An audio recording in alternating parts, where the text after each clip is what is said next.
Assalamualaikum warahmatullahi wabarakatuh. So, good morning everyone and welcome back to the summer course session on the third day of lecture sessions. And today we will have two panels.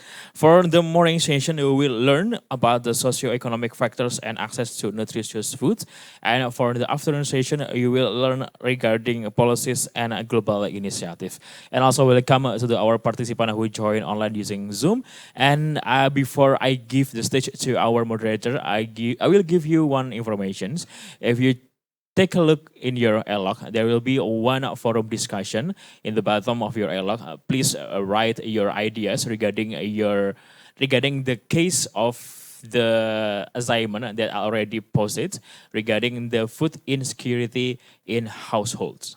Okay, you can type your ideas and don't forget to put some reputable references. Okay, so now we are going to the fourth panel for this course, which means socioeconomic factors and access to nutritious foods. And this session will be led by Dr. Dwi Aris Agung Nugrahaningsih, M.Sc, Ph.D. from Department of Pharmacology and Therapy, Faculty of Medicine, Public Health and Nursing, Universitas Gadjah Mada. For the next around 3 hours, I will give the stage to Dr. Dwi Aris.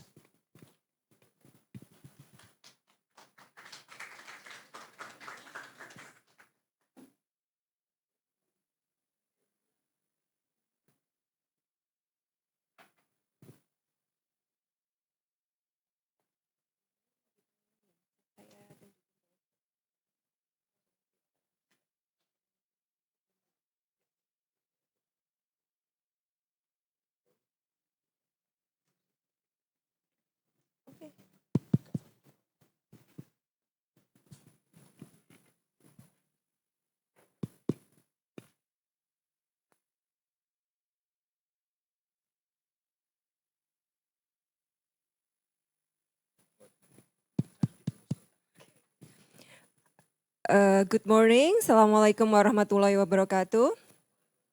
Welcome to the panel 4, online and also offline participant. Today we will have another interesting topics. We will have 3 speakers for this panel. For the first speakers, I would like to invite Dr. M. Falikul Isbah G.D.Soc M.A. from Faculty of Social and Political Science, Universitas Gadjah Mada. Here I'll show you the brief bio sketch of Dr. Falikul Isbah. Oh, also all of the speakers.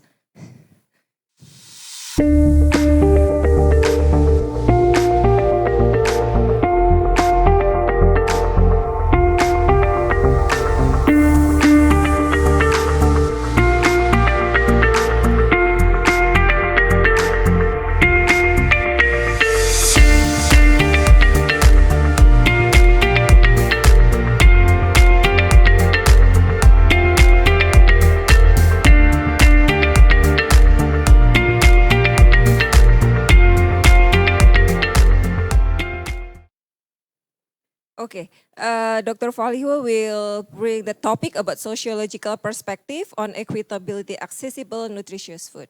Dr. Falikul, your time is around 30 minutes.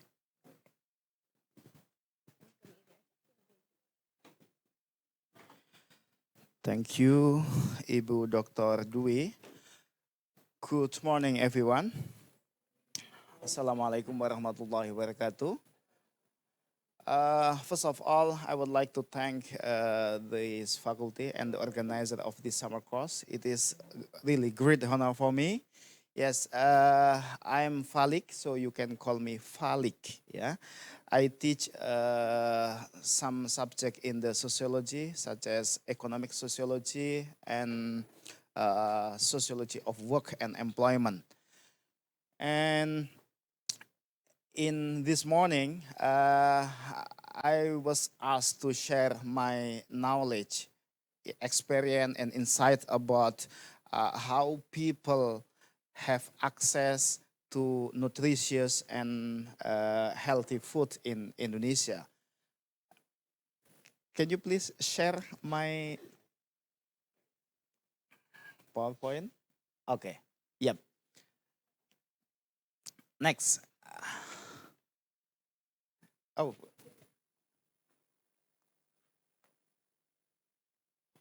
Kemana?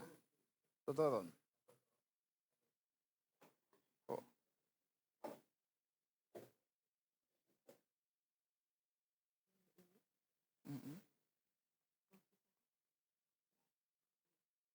Oke, terima kasih. Kita coba. Well, this is the title of the first lecture this morning. And then in this lecture, I will cover 3 subtopics. The first one is I would like to introduce you with the empirical concept from the people in the field, from the community, about their conceptualization or their perception about food access and food security. And the second one, I would like to provide you with some illustration what are the challenges, and then we will think about the opportunities to drive back the food security for the people. The first concept that I would like to introduce you is in Indonesian, probably not only Javanese, yeah, but some ethnic in Indonesia, they call lumbung, or in English we call it storage or barn. But the basic idea of this concept is that people in the past, yeah, mostly have a tradition to store their food stock for example, 1 year. Yeah, I saw the similar tradition in Thailand and in Vietnam. Yeah, this is especially work for countries or area where the staple food is rice. Yeah, but in areas where the staple food is not rice, like what's that? Wheat, gandum, yeah, cassava. They also have a model of storage. For cassava, for example, they what's that? Make the cassava dry the cassava and then put on the close to the wall of the table, yeah, hanging on the wall. That's the important thing from the concept of lumbung or storage is that if the community or a household doesn't have lumbung, it means they have been 100% integrated to the market-based food supply. Yeah, for example, I myself, yeah, I do not have this kind of lumbung or storage because my source of livelihood is monthly salary. So with my monthly salary, I buy my food stock, for example, once a week by go shopping with family and extra. So the difference between, the disappearance, yeah, the disappearance of food storage of lumbung, yeah, is an indication of, in sociological, what is the integration of the people or the household into the capitalist mode of production. Yeah. Later, let me. And the second concept, this is also very important to understand, is named sembako. In Indonesian, we call it 9 bahan pokok, or 9 basic commodities, 9 basic needs. The first one, rice or sagu or cassava or maize. Yeah, this kind of main menu. Yeah, and the second one is sugar.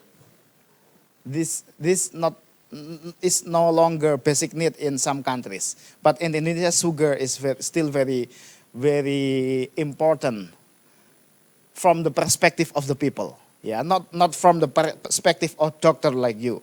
Yeah. And the third is fruit and vegetable. Although this is not, probably vegetable is still there, but fruit is no longer.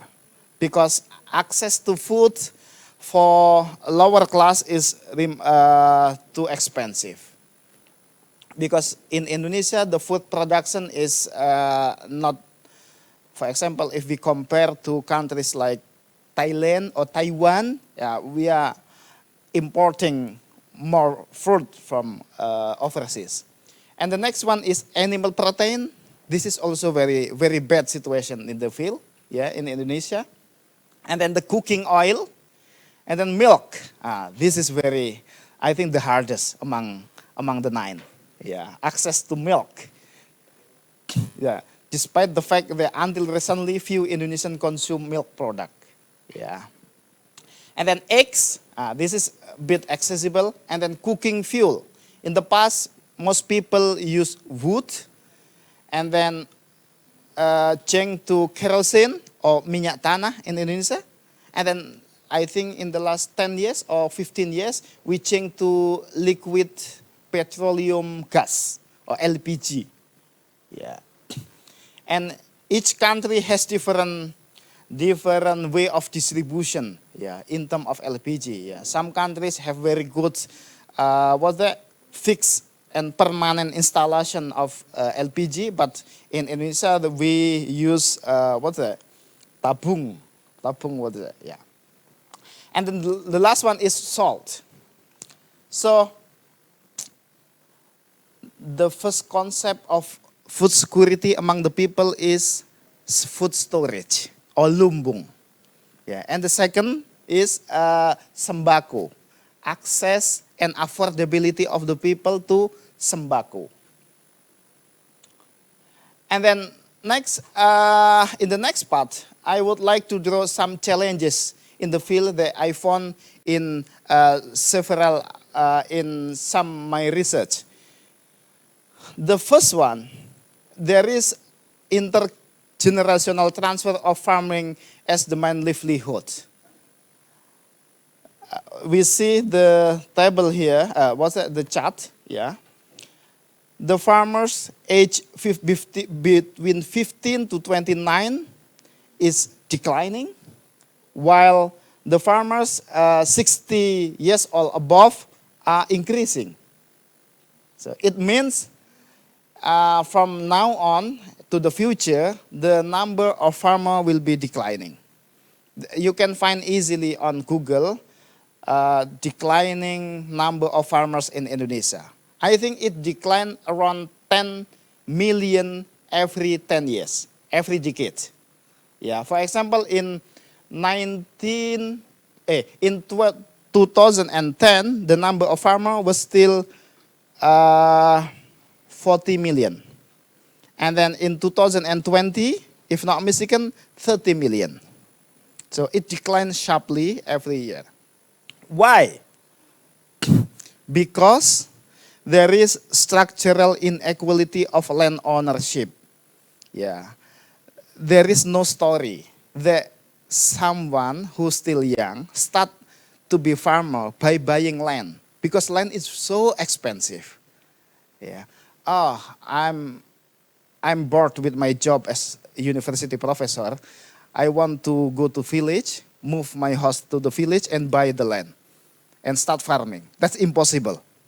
Not affordable for everyone. Farming in Indonesia is mostly family inheritance. Land is family inheritance. That's why farming is not like other jobs. So with this situation, I think not only Indonesia, many countries face a very difficult intergenerational transfer of farming.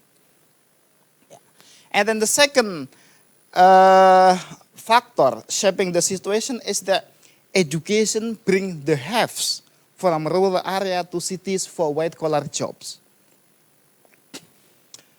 Most scholars and policymakers argued that education is very good for socioeconomic mobility. Is that correct? But in some cases, it is not.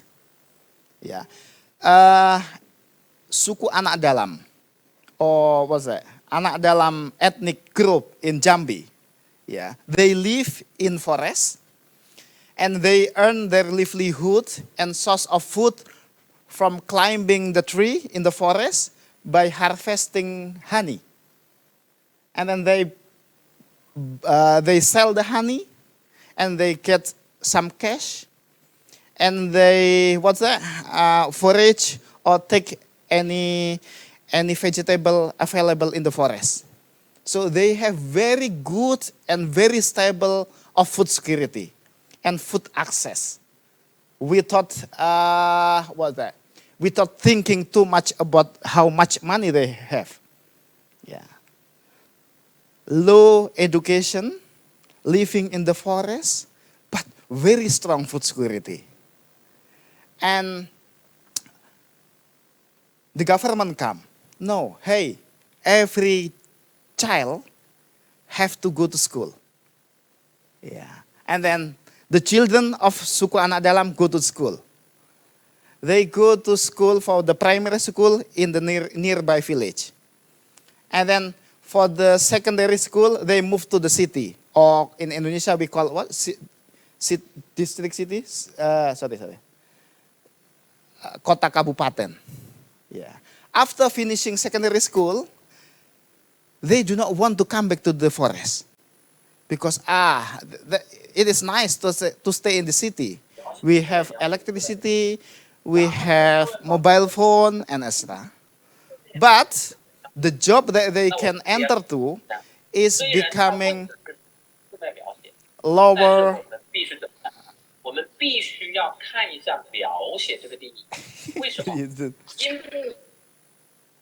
Oh yeah, okay. The job they can enter to is a lower class job, yeah, like construction worker and etc.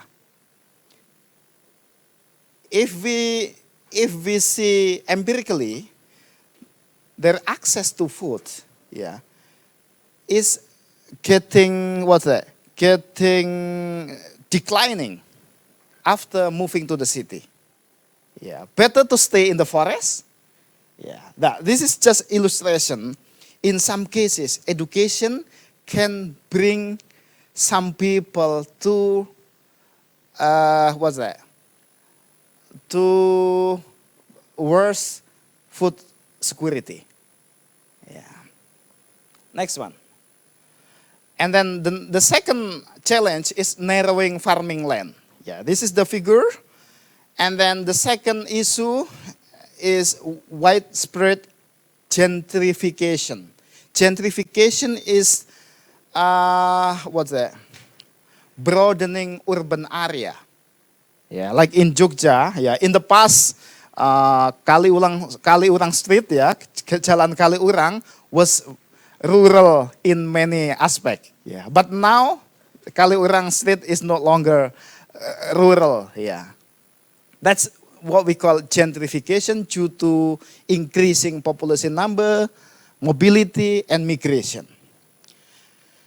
And the next one is narrowing farming land has consequent to the deepening penetration of market-based food supply from large corporation.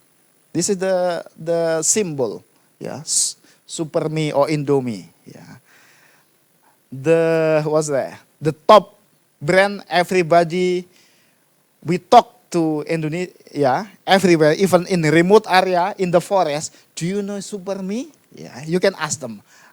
I believe 100%. Oh yes, we know Indomie.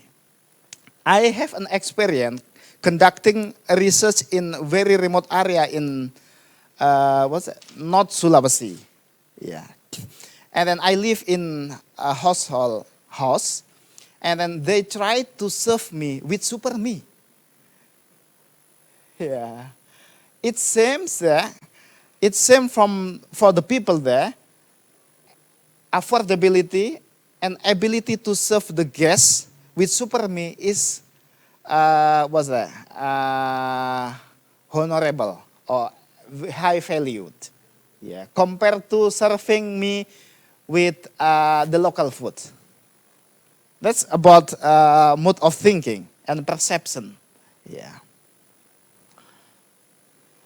And then the third challenge is the growing cash crop versus food crops, especially palm oil. Yeah, if we visit some island out of Java like Sumatra, especially Jambi, Riau, and where Kalimantan and some area in Malaysia. Yeah, we have, I think the top producer of palm oil in the world is number 1 is Indonesia and number 2 is Malaysia. But we need to remember palm oil has a negative effect to the people. Yeah. So, but it. Yeah. It when we ask the people to palm oil area, why are you happy? The palm oil companies come to the village. Their first answer was because the company will provide us with road infrastructure and electricity. Yeah, because the government has limited capacity and outreach to build roads to the area. So the one they rely on or the one they hoping to is a palm oil company. And then there is opportunity for them to get monetary income or cash money. And then the negative side, that, for example, I did research among Dayak community in West Kalimantan. They have very serious stunting rates, 22% in Sintang district. Yeah. What's the problem? I asked them. The people explained to me that because we do not have tradition of cultivating food or cultivating vegetable. In the past, we took everything from the forest. Oh, leaves, we can live. Yeah, leaf. Oh, this one, we can eat this one. They took everything from the forest. Then, after the area transformed to be palm oil plantation, they do not have forest anymore. They have to buy the food. And then I asked them, why don't you cultivate the vegetable around your house, in the garden? Yeah. Oh, we do not used to. We are not used to do that. Nggak terbiasa. Yeah, because in the past they took everything available in the forest. And then the second reason is that the farming land is a bit far away from the house. So they spend the whole day to the farming land, and they focus on their job. For example, weeding the palm oil, putting fertilizer, the palm oil and stuff. Almost no time for cultivating vegetable or something that they can consume every day on the daily basis. That's a negative side of the growing of cash crops. Yeah, I think the most destructive cash crop is palm oil. If rubber is not so destructive as palm oil. Okay, quick. And then the fourth challenge, or challenge number 4 is public literacy on nutritious food versus manipulated promotion. Most people believe that susu kental manis, or what's that? What we call it? Sweet, condensed milk is milk. Yeah, but I think you know what's the fact of that. And then instant noodle is also very good. Yeah, most of the people. And then next one, the last part of my lecture is about the opportunities that we can do. I think from reading several literature, there is opportunity to promote food gardening or urban farming or anything that people at household level can produce the vegetables or animal proteins like fishing cattle, and etc. Yeah, this one is to the purpose of food gardening or urban farming is a way to reduce dependence on market, because if household has to buy everything from the market, they have to rely on cash money. Yeah, this is one the first way to reduce their dependence on the market. And the next one, for young people, yeah, I have 3 points here. Number 1 is nurturing young farmers. Number 2 is community-based agribusiness. And the last one is strengthening smart farming. I think one reading that I provide for the summer course, yeah, is covering this case study. Sakti Muda is a community of young people who promote farming for young people. They teach, they provide collective activity during the weekend. For example, how to manage the land, how to produce fertilizer, and etc. Yeah. And the second one, this one, the top one, Agradaya, is an example of successful social entrepreneurship. Yeah, this is led by a young man. His name is couple, yeah, young couple, Andika and Astri. Yeah, they start the business by organizing farmers in Kulon Progo. Yeah, it's kind of hilly area in Menoreh. Yeah, they teach the farmer to cultivate roots like what we call kunyit, turmeric, yeah, and extra any kind of roots, and then they teach the farmers how the roots can be very productive and with good quality. Yeah, for example, they introduce solar power dryer in order to maximize the hygiene of the product, and then they process the harvest from the farmers and they export that to large companies producing medicine in Taiwan and in China mainly. Yeah, you can check the Instagram Agradaya. Yeah, Instagram account of Agradaya. And the next one, this is an example of Islamic boarding school or pesantren. Yeah, in Bandung, the name is Pesantren Al-Ittifaq in Ciwidey, Bandung, in West Java. This pesantren or boarding school is very unique.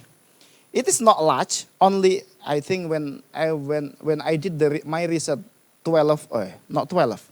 It was in 2013. Yeah, 10 years ago. Yeah, 10 years ago. Their student was only about 200 in very remote and hilly area, yeah, in small village. But they did very magnificent activity with the community. They organized the local farmers to cultivate vegetables. And then they organized them into cooperative or kooperasi. Yeah. And the farmers selling the vegetable to the cooperatives, and the cooperative pack the vegetables. At that time, 26 kinds of vegetable to Jakarta. To what we call the supermarket in Jalan Kaliurang, like Superindo. Yeah. So this is official supplier of Superindo. Yeah, and every month the omset, yeah, was 30 billion, 30 miliar. Yeah, and they work with 400 farmers. Yeah, 400 farmers. This is very well known. Even the President Jokowi visited this pesantren, I think, a couple years ago. during the pandemic, because this is a kind of best practice or role model for other pesantren in conducting community-based agribusiness. Yeah. You can googling pesantren Al-Ittifaq CBD Bandung, yeah, or pesantren agribusiness. You must find that. And the last one, I think there is an opportunity to increase the public literacy on healthy and nutritious food. But now is the era of social media, the era of free access to any media. Yeah. Probably we need to consider the right method for the right targeted group. Yeah. And then awareness of manipulated promotion, because what's that? There is kind of many disinformation on the social media. People unable to differentiate or distinguish which one is true, which one is not true, and etc. And then the last one is awareness of socioeconomic context. For example, if we refer to the case of Dayak community that I talked in my previous slides, we need to develop different strategy of intervention. I did kind of discussion with Dinas Kesehatan or Health Office in Sintang district in West Kalimantan about this, and they try to they try to develop the good way or the right way to increase the public literacy on this nutritious food. And one among Dayak people, there is a new strategy they call attracting young people who finish their education to the city to become back to the village. Yeah. As we remember, due to the money they earn from palm oil, now Dayak people able to send their children to study in cities, in Jogja, in Jakarta, in Pontianak, etc. But most young Dayak people, after finishing their study, they do not come back to the village. That's becoming problem for people in the village. Yeah. So they promote kind of coming back to the village movement or something like that. In Indonesian, they call gerakan kembali ke desa. Yeah. Next one. Oh, the last one. Thank you. Thank you very much.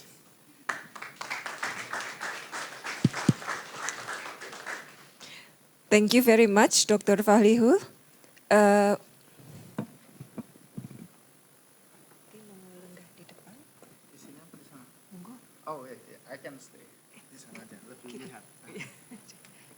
Okay, thank you, Dr. Falikul, for very interesting interesting story and also sharing with us the social economics reasons about getting access to nutritious food in Indonesia.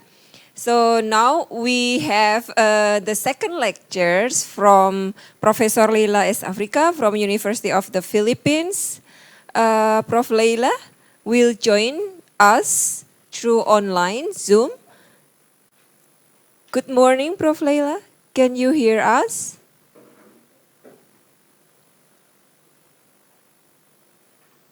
Hello?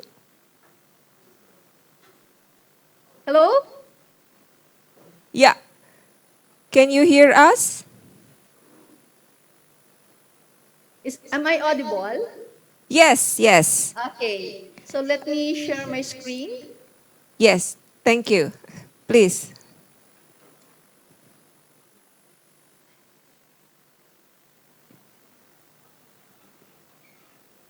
Let me save first the file.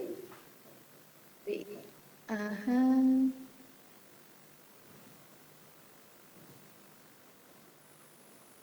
I'm sharing now my screen. And then I have slide projector. I have to stop it. And and then I have to share it again, or else it will not move. Yeah. Okay? Yeah. Can you see my screen now? Yes, it's clear. Okay.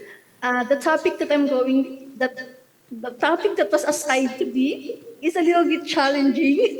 So thank you, Tony, for this. Anyway, so my topic is access to nutritious food for school-age populations in developing countries. Okay. So in this lecture, it's a little bit of theoretical and a little bit of practical. Okay? So my name is Leila Sakdalan Africa. I'm from the University of the Philippines, Los Baños. I'm a registered nutritionist dietitian by profession, and I am a professor at the Institute of Human Nutrition and Food, College of Human Ecology, as I've mentioned, from the University of the Philippines, Los Baños. I am grateful that the organizer of the summer course 2024 on interprofessional healthcare, I'm really thankful for inviting me in this wonderful summer course. I hope I could share something about nutrition, equity or inequity, because somehow I'm talking the access to food, access to nutritious food is still our main topic for this, I think, lectures. Okay, so this is based on the Global Nutrition Report. Everyone deserves access to healthy, affordable food and quality nutrition care. Food and care, okay, these are the fundamental, at the same time the immediate cause or the immediate determinant, okay, of nutritional status, and everybody deserves to have access, okay, to the best food and the best care, okay, in life. So for the outline of my presentation, I'm going to present the challenges and issues of nutritional status in school-age children and adolescents. I will also present the current situation on equity. Okay, when we talk about equity in nutritious food for school-age children and adolescents in developing countries. And at the same time, I'm going to present some strategies to achieve optimal nutritional status in school-age children and adolescents. Actually, the strategies that I'm going to present is really more on a holistic, okay, a systemic interventions actually.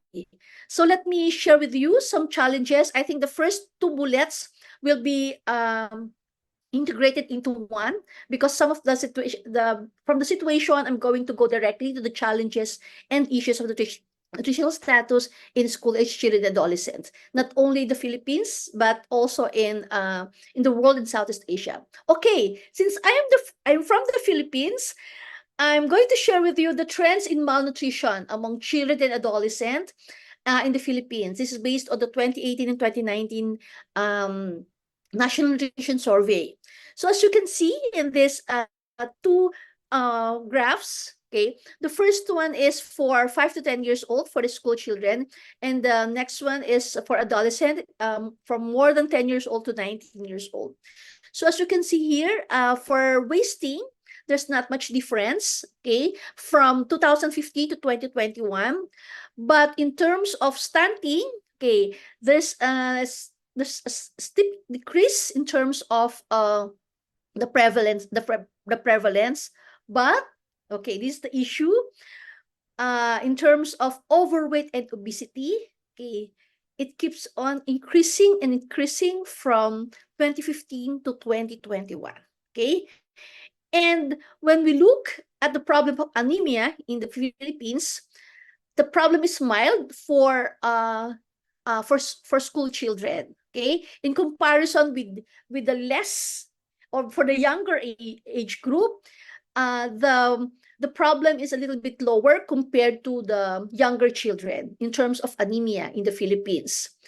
In terms of vitamin A deficiency, the problem is moderate, okay? And in terms of comparison with rural urban, the problem is more problematic in rural and in those poorest economic situation. And in terms of iodine deficiency, So comparing the rural and urban iodine status is higher compared to rural areas, and the richest group in terms of economic condition or economic status has higher mid urinary iodine excretion.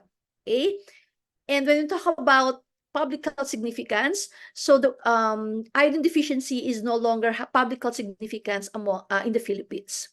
Now we will now look at the global prevalence of underweight, overweight, and obesity in children and adolescent, age 5 to 19 years old by sex, in 2000 from 2000 to 2016. This is based on the Global Nutrition Report 2020. And as you can see, based on underweight by gender, the prevalence is decreasing. But when you look at the differences between male and female, okay, male has is more likely to become malnourished compared to female, or they have higher prevalence compared to female. In terms of overweight and obesity, as which is similar to the Philippine situation, the prevalence of overweight and obesity all over the world is increasing. Okay, and that is a big challenge for all of us. Okay, now in terms of sorry, some the picture is a little bit blurred. So when you talk about global prevalence of underweight and overweight and obesity, okay, in children and adolescents among aged 5 to 19 years old by country income, as you can see here, the underweight is 3 times more likely, okay, to occur in low income to lower middle income countries. But for overweight and obesity, okay, the problem is more likely to occur in upper middle income countries and high income countries. So again, we have a global epidemic in terms of overweight and obesity. But maybe you will ask, how is it related to equity? How is it related to access? Okay, later I'm going to answer that. Let me share with you, this one is in terms of the pink one is for overweight, and the green one is for thinness. And based on this slide, as you can see, the problem in Southeast Asian region, okay, from Brunei Darussalam to Vietnam, okay, the problem is really the double burden of malnutrition. Okay, and in except in Myanmar or in Cambodia, the problem is higher, okay, in terms of overweight and obesity compared with thinness, particularly again for children children adolescent age 5 to 19 years old. This is based on the ASEAN Food and Nutrition Security Report in 2021. Now, in terms of food insecurity and severe food insecurity, why do I have to include this in the presentation? Because food insecurity and severe food insecurity is a basic determinant, okay, of or an underlying determinant of undernutrition. And from this slide, as you can see that food insecurity is a little bit higher compared with, of course, food insecurity and severe food insecurity are existing in Southeast Asian region. It's high in Cambodia, Laos, and in the Philippines. Okay, in some other Southeast Asian countries such as Myanmar, Singapore, and Brunei Darussalam, I think they don't have data in this compilation of ASEAN Food and Nutrition Security Report. Now, in terms of inflation rate, maybe you should ask, why do we have to include this in my presentation? Because somehow the inflation rate will dictate the access, okay, of the household to the food that they have to consume. Okay. So the food inflation rate this is the violet one, and the general inflation rate is the blue one. And it's basically, it's a one one numerical rate, which is that means it's not that high compared to other countries in the other parts of the world.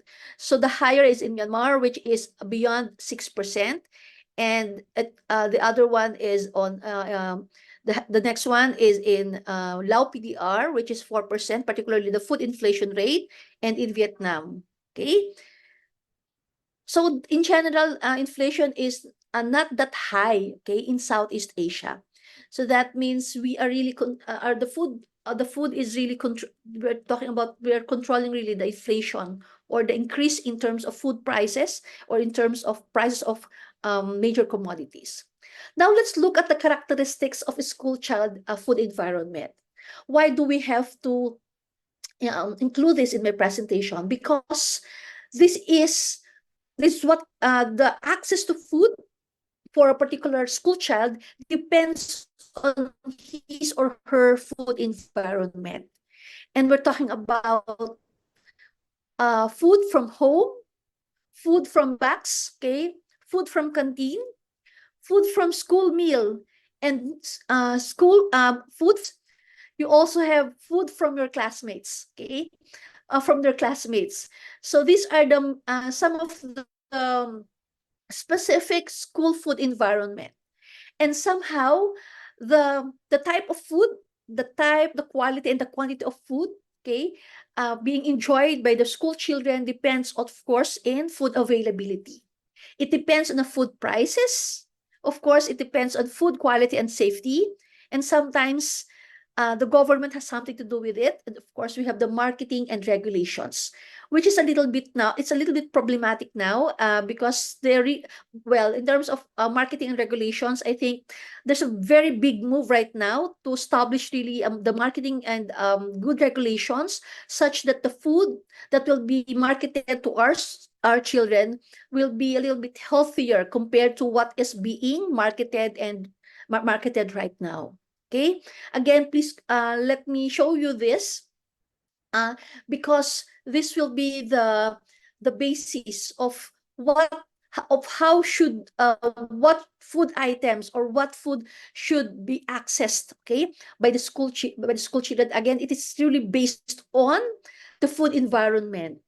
The access to food of school children, both school age and adolescents, depends on the food environment. Okay. Now, according to Franca FCOD et al., okay, in terms of the school child food environment, based on systematic review, they mentioned that there's a wide availability of food establishments offering a wide variety of unhealthy food, okay, from fast food, convenience stores, supermarkets, and grocery stores, okay, particularly in urban areas. And they realized, and based on their findings, they mentioned that correlations with the health of children and adolescents, okay, there is an interference. It always points to interference of obesogenic food environment. When we talk about obesogenic food environment, that means the food in the environment is more likely to provide the nutrients which could make or which could develop in terms of overweight and obesity. Okay. Now, at the same time, okay, there's an obesogenic food environment. They mentioned that it cannot be related only to food or to school environment, okay? Since most of the acquisition and consumption of food usually happens around family homes. So there's really this effect from the family access, okay? What do the family or what food are being accessed, okay, by the family in this obesogenic food environment. Okay, in Indonesia, I've been there for quite some time. I know there's so many Indomaret, okay, and I learned from my friend that 7-Eleven is already closed, particularly in Salemba, because they said that, of course, because of so many Indomaret, I think the 7-Eleven cannot compete. Okay, so this is the characteristics of the school child environment, and this is where the access is happening, right? And of course, there's some issues and concerns in terms of food behavior of our school children and adolescents, because school children and adolescents have this behavior such as skipping meals. Okay, even actually our some of our undergraduate students or graduate students, sometimes they're fond of skipping meals, right? For school children, they have this problem of frequent snacking too close to the main meal, okay? Unclean and unsafe practices, and frequent eating of calorie-dense foods, okay? That's the reason why the overweight and obesity prevalence is increasing. In terms of adolescents, they have these poor food choices. They have poor snacking behavior. They are curious about fad diets, so sometimes they adhere to it or practice it. And at the same time, there are also instances of substance use and possibly abuse. Okay, there's also the in terms of problem of smoking, drinking, and poor physical activity. Okay, so these are some of the nutrition concerns, not only food behavior. Okay, next. So when you talk about equity, in terms of current situation on equity of nutritious food of school-aged adolescent in developing country, so this is in my outline. But let me discuss first what is equity. Okay, in terms of what do you mean by equity? Okay, what is equity? Or what is inequity? What is inequality? Because right now, in terms of achieving food security, there's also another demand right now. There should also be in terms of interventions, we shouldn't only solve the problem of food insecurity, we should also address the nutrition inequity. But what is this? Okay, so this is equality and equity. As you can see, this is a very nice presentation of the difference between equality and equity. Yes, we want equal access to food, but at the same time, we also need equity. It means those who really need it should also be given priority. Okay, I think this is the essence of equality and equity. And okay, if we're going to define equity, we should define it as inequity. Okay, the negative term. The negative term inequity, it arises from unjust system.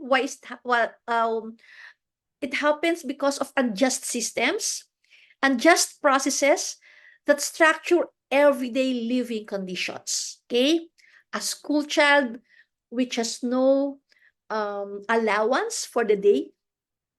Okay, and that's the reason why he or she cannot buy the food, and it's probably because the family has no source of income, because of limited opportunity, okay?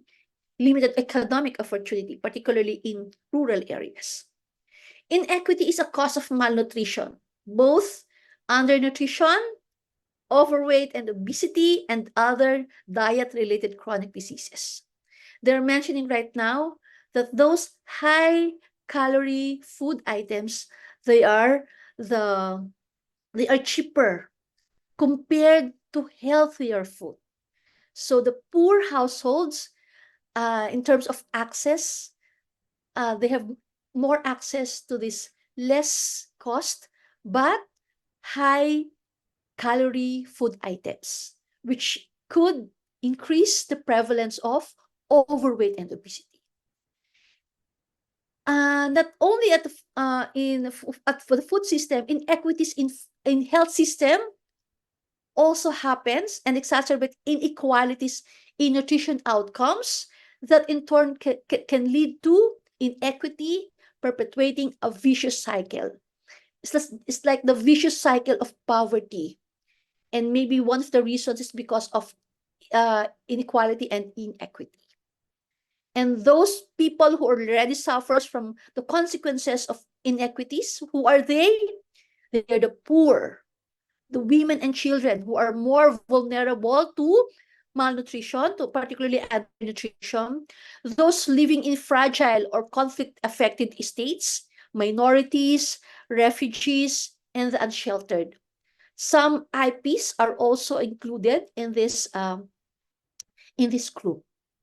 Okay, so we all know for a fact, based on my previous slides, that poor are more likely to become what? To become undernourished. And those rich ones are more likely to become overnourished. Okay? And inequality is about understanding the differences in nutrition outcomes. Okay? Who has higher malnutrition prevalences. At the same time, the diets, the disease patterns among different population groups, looking at inequity shifts that focus to the underlying system and processes that generate unequal distributions of outcomes. Okay? So this is the framework for inequity based on the Global Nutrition Framework 2020. So these are the outcomes. The outcomes, there's inequalities in nutrition outcomes. We have overweight, we have obese, we have thin, underweight, stunted. And what are the underlying determinants? What are the everyday circumstances and norms? We have material circumstances, such as money. We have health and eating norms, particularly the behavior, in terms the norms in terms of culture. Sorry, health and eating norms are cultural, culturally related. We have behavior and practice based on what is happening in their environment. Also, we have also juga. social. Yes. Oh, nggak ada kuncinya. Yes, Ifa. Do you have question? And there's also, and in the process of unfairness, injustice, and social exclusion, okay, this is the triangle, happens because of what's happening in the mechanism, okay, in the processes between every circumstances and norms and the environments. We have the food environment, we have the infant care environment, healthcare environment, and the living environment. And of course, the processes from the underlying and the basic, okay, what's happening in terms of unfairness, injustices, and social exclusion. What are these basic determinants? We have the socioeconomic and political context. We have the social positions such as wealth and sociocultural perception in terms of age, gender, ethnicity, and income. And we also have human capital or potential in terms of education and employment, opportunities, economic, and social capital. So if we're going to look at our children and our adolescents, so again, some of them are undernourished, some of them are overnourished.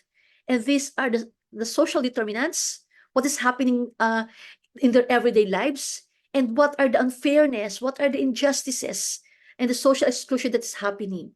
Okay? And at the same time, okay, these are the causes of inequity, as I've mentioned. You have injustices, you have unfairness, and you have political exclusion or imbalance of power. So that means if you're talking about in some areas, IPs are being displaced, okay? Injustice in terms of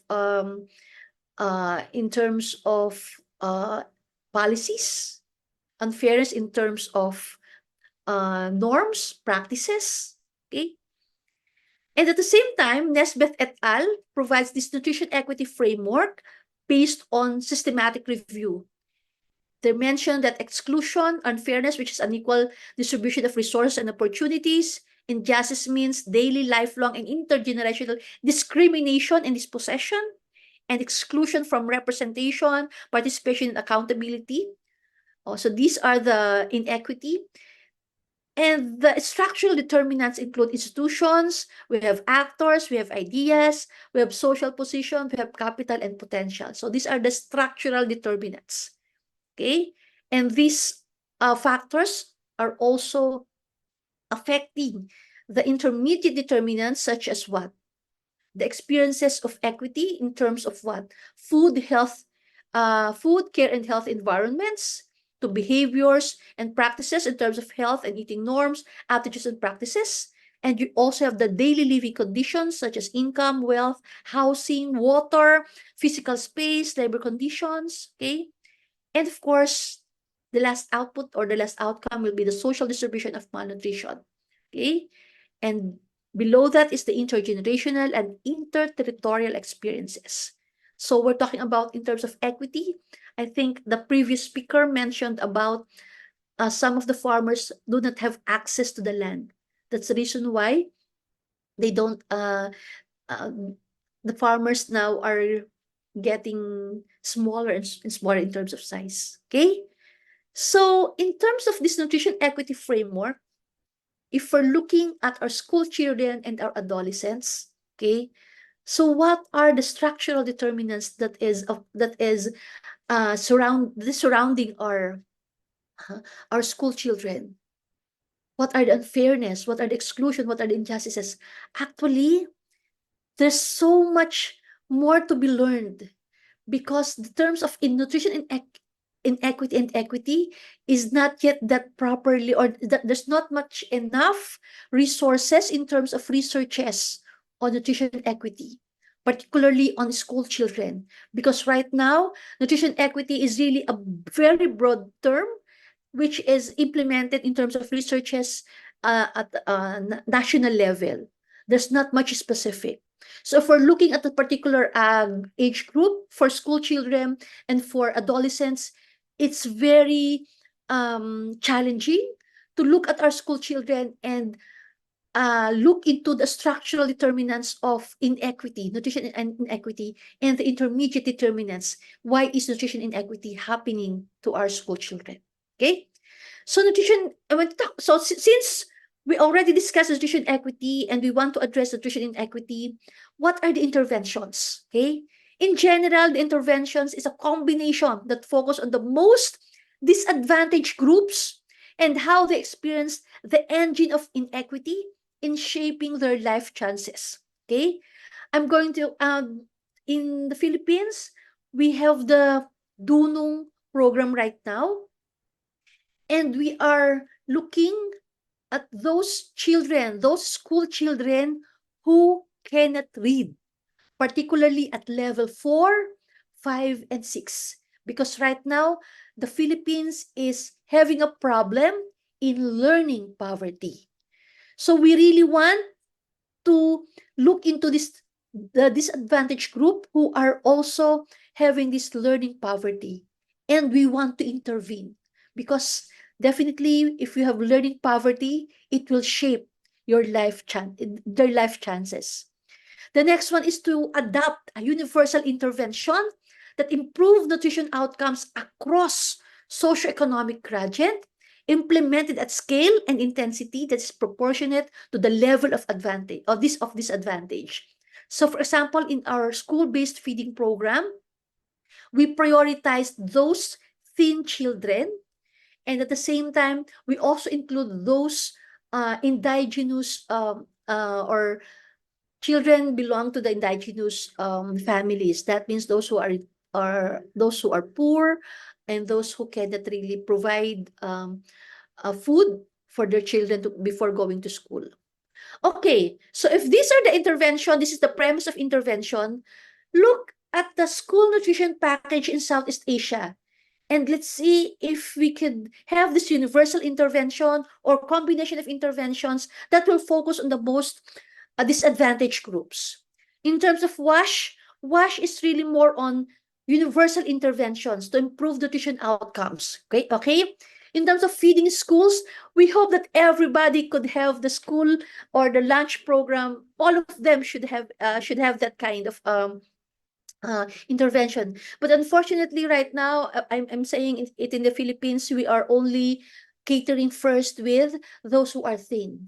In terms of macronutrient supplementation, yes, it's a universal, it could be a universal intervention. Everybody could have that macronutrient supplementation, particularly for young women, okay, or adolescents.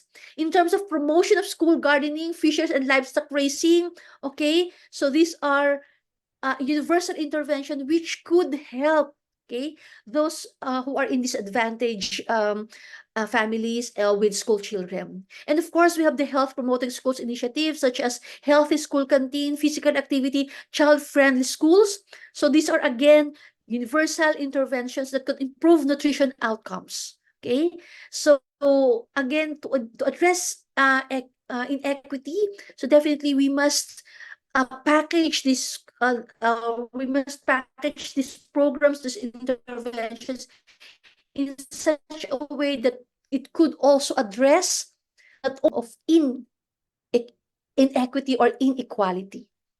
So to drive the transformative change needed to achieve nutrition equity and end malnutrition in all its forms, we must focus on three key areas: food systems, health systems, and financing. Okay, so this is in general I already provided you with the interventions in terms of the school children, in terms of access, but access to food and also in health.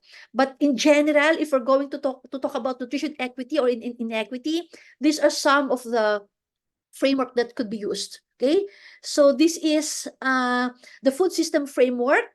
And how do we address inequity? So we're talking about looking into the different factors in terms of food supply chain, food environments, individual level filters, in terms of the consumer behavior, diets, and outcomes. Okay, understanding what is happening and where is the source of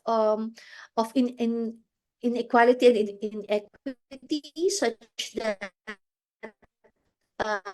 interventions could be addressed. Okay, not all addressing with the nutrition inequity. Okay, in terms of uh, health system. Okay, so in nutrition, okay, nutrition intervention or nutrition should be integrated within the health systems. Okay, not only for school children but in general in all life stages, because these are the health system building blocks, and somehow integrating nutrition in this leadership and governance, health workforce, health systems financing, access to essential medicines, health service delivery, and health information systems could make a difference in terms of how we implement nutrition, particularly in our communities. We need to integrate nutrition into the health system, because sometimes it's really fragmented. Okay, the delivery of nutrition interventions are really fragmented, such as it is not integrated in the health system. And lastly, because we need finance, money.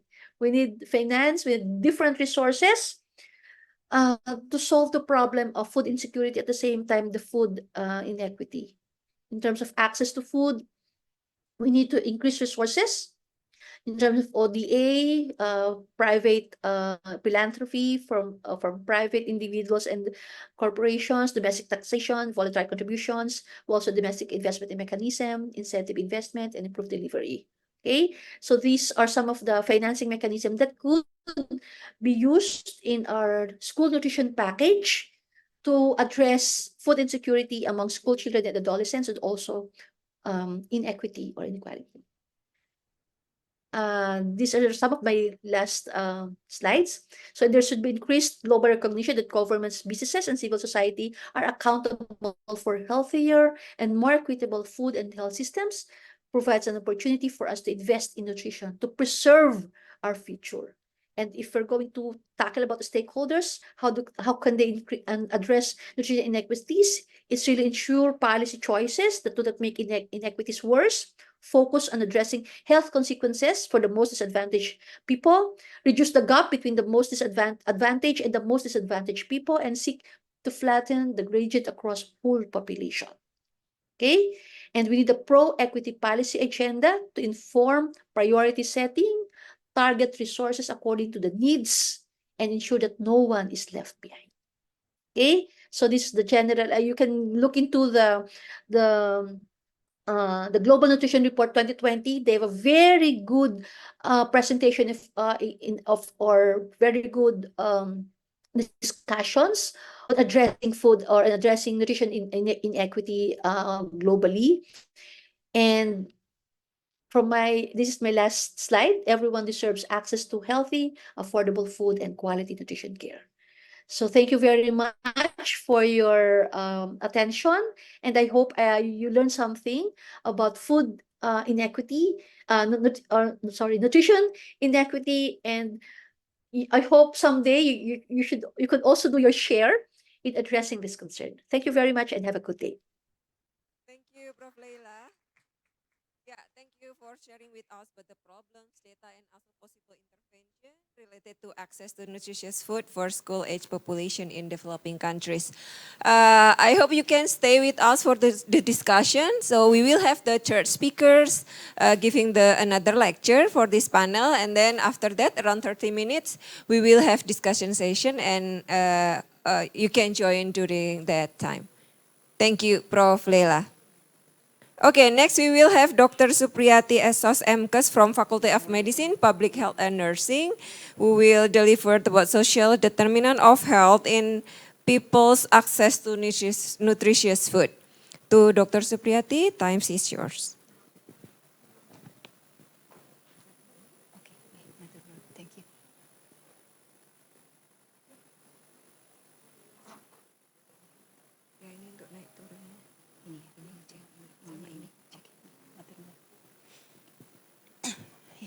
Okay. Bismillahirrahmanirrahim. Good morning, everyone. Yeah. Okay, I'm Supriyati from the Department of Health Behavior, Environment and Social Medicine. My background is health promotion and social development.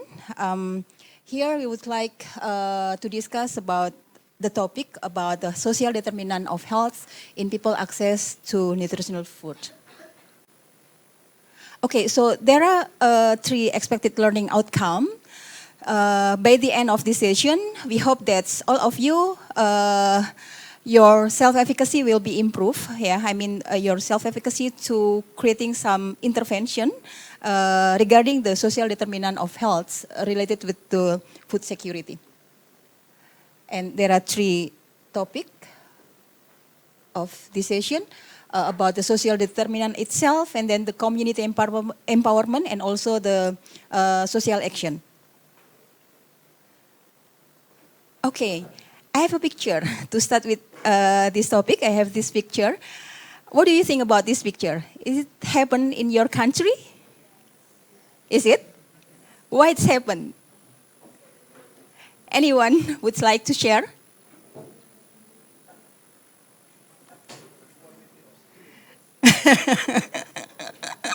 So we replace the television. We're getting bigger and bigger while the technology getting smaller. Yeah, includes your computer laptop maybe, and also digital, I mean cellular phone. Yeah, it's getting slim, but yeah, it's happened before the pandemic. And when we go through the pandemic, we found that more people past the pandemic getting bigger, right? Yeah. So this is the transformation, digital transformation. The digital transformation lead to the people behavior, and the effect is change our health status. Yeah.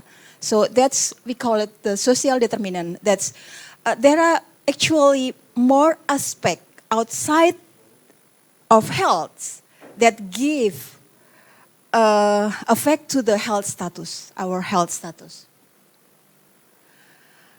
Yeah, according to this statistic review, we know that there are 3 burdens of the malnutrition in Indonesia, and actually social determinant give such a big contribution to those burdens instead of the 3 burdens. So what is the social determinant?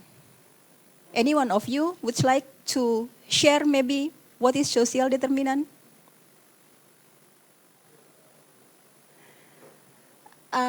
Oh, sorry.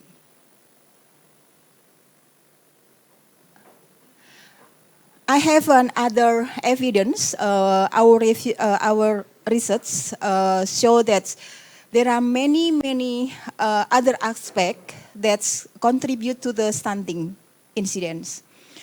We are conducting a research among the migrant labor in East Java, and we found that most of the migrant labor is come from the people who have very low social and economic status. And also they have a low education level. And they try to improve their income, they try to improve their economic status, but they forget to keep their healthy during the process. So what is the impact? Most of them have a parenting problem. When they have a good or better income, and then they try to make their home bigger, higher. Yeah, they can buy anything. They can buy the best cellular phone for their children, for their family, but they forgot to fulfill the nutrition for the family. And the impact is the children under 5 among the community. They are so have a very excessive screen time. Along the day, they just, the children under 5 years old just spend their time by their gadget. They forgot to eat, and they don't want to eat the healthy food. They don't want to make a social interaction with others. They don't want to follow the program, for example, Posyandu, to monitor their growth, their growth. Yeah. So the impact, and the other one is that the grandma or the grandpa, while their parents go abroad as the migrant labor, and then the grandma or the grandpa didn't have ability to control the children related to the nutrition. Yeah, because the children access the cellular phone, and then they can see any kind of food that it seems like very delicious. Yeah, and yeah, most of them, and then eat, for example, instant noodle. Yeah, yeah, and so on, and yeah, and the family didn't have any power to control the children. Yeah, as a result, most of them have the stunting status. Other evidence come from, this is an opinion, it's come from the people in Yogyakarta. Do you know boba drink? Yeah, yeah. How many boba do you have a day? How many glasses? Yeah, most teen or adolescent drink boba frequently in this city, right? Yeah, and maybe after boba, then we have ice cream. It's really famous in here, yeah. And also, by now we have iced tea with the very big size, yeah. And yeah, actually this is lifestyle that's affect to our health, yeah. That it's not as the health aspect itself. So it's really related with this research that socio-cultural aspect. Yeah, we have socio-cultural aspect that's influence food choice. This is food choice. Why we talk about the food choice? When we feel thirsty and then we go outside and we found that there is a boba or iced tea or ice cream or other very delicious drink with it's really sweet, yeah. And then we try to buy it and drink it, and then we forgot with the water. Yeah. Okay. So, yeah. Here the socio-ecological model to explain the phenomenon. Yeah, the phenomena.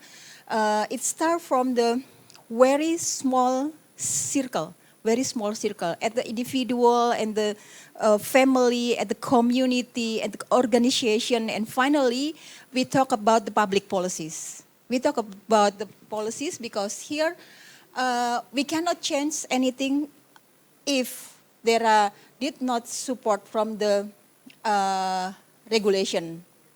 Yeah. So here there are social condition and also,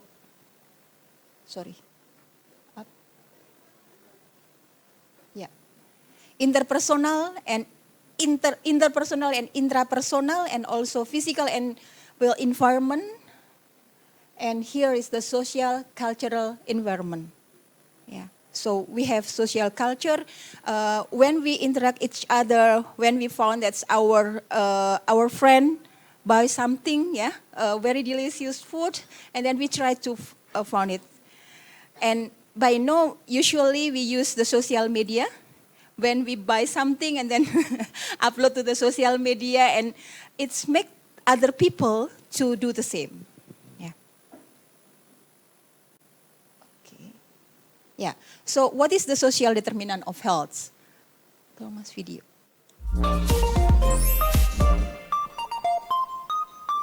Hi, and welcome to this video on the social determinants of health. This is a very important concept to understand because its impact on the health of individuals and of populations.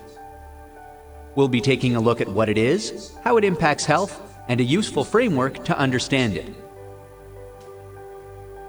Take a look around you, your family, friends, and other people around you. What's clear is that health is quite variable, not just between individuals, but also across different population groups. Let's take an example. In 2015, the life expectancy of a child born in Sierra Leone was 50 years, whereas in Australia it was 83 years, a difference of 33 years. But there are differences even within countries. For example, in Australia, the life expectancy of Indigenous people is about 10 years lower than that of non-Indigenous people. Within a population, health is also influenced by social status. People with higher income, a higher level of education, and a better occupation have better health and a greater life expectancy. Health status can change as well. For example, studies of migrants have shown that the type of diseases, health behaviors, and risk factors are different in migrants compared to those in their country of origin. So why is there so much variability? To answer that question, we must understand the factors that can influence health. Let's have a look. A person's health is influenced by a range of factors called determinants of health. These include who they are, individual factors such as age, sex, and genetic makeup, and also what they do. This includes their health behaviors such as smoking, physical activity, alcohol use, and diet. Health is also largely influenced by the conditions in which people are born, grow, live, work, and age.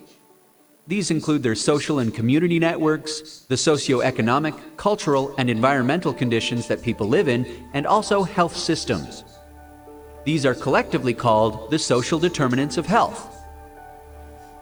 The social determinants of health are ultimately shaped by the distribution of money, power, and resources at an international, national, and local level.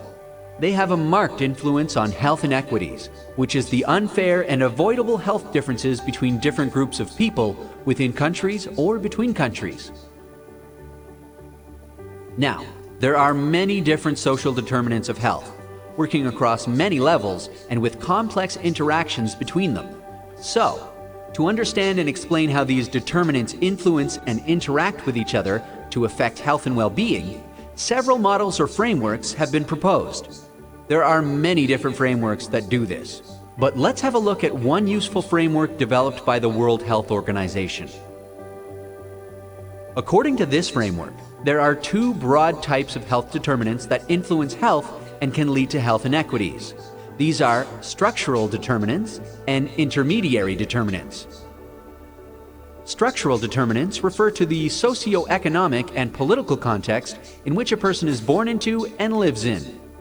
These include governance, how society organizes itself to make and implement decisions, economic, social, and public policies, and also the social and cultural values that communities place on health. These factors can determine and lead to the unequal distribution of material and monetary resources, which shapes a person's socioeconomic position. The socioeconomic position describes a person's place in society, which can affect their exposure, vulnerability, and outcomes to conditions that have an impact on their health. The socioeconomic position is determined by a number of factors such as education, occupation, income, gender, race or ethnicity, and social class. The socioeconomic position in turn affects the intermediary determinants of health. These include material circumstances, like the quality of housing, the financial means to buy healthy food, clothing, or other requirements for healthy living, and also the work environment. Psychosocial circumstances, like stressful living circumstances, relationships, and social support. Behavioral and biological circumstances. In addition to these, health systems have an impact on the type and quality of healthcare available to people. It also determines how easy it is for people to access health services and receive the healthcare they need. Social cohesion and social capital are factors that bridge the structural and intermediary determinants. They describe the willingness of people living in a community to make sacrifices and to cooperate with each other for a wider benefit. Intermediary determinants influence health and health inequities. It's also important to know that the links between these different factors are not always linear, but are complex and can go in both directions. For example, poor income and education can impact health, and also, poor health can limit opportunities for people to participate in the workforce or receive education. Also, if population is affected by a lot of disease, it can have a broader impact on the socioeconomic and political context. So how can we change or influence these determinants? Addressing the social determinants of health is not an easy task.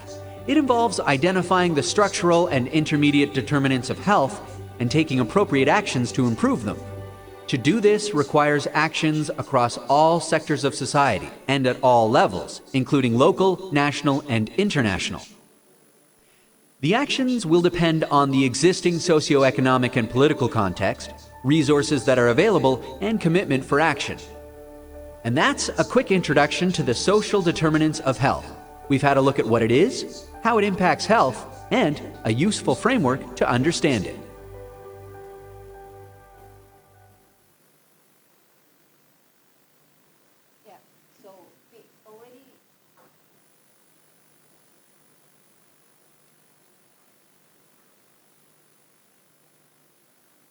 We already discussed, we already follow the video, then we already know what is the social determinant of health. There are non-medical aspects that influence the health outcome.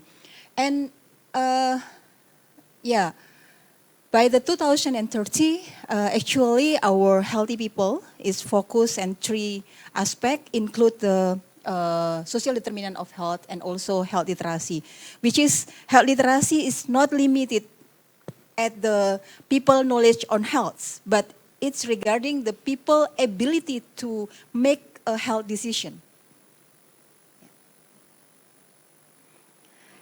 If we found this, which one would like to choose? Or maybe which kind of food is easier to access? Healthy food or the other one? The other one. Yeah, that's why this is a big problem, even though in Indonesia, actually we have a very, we have many regulation in Indonesia that is already discussed about, for example, how many sugar that we are allowed to eat, how many salt and so on. But it's really heavy to implement the regulation. Yeah, so it is hard for us to practice healthy behavior, especially for the healthy diets.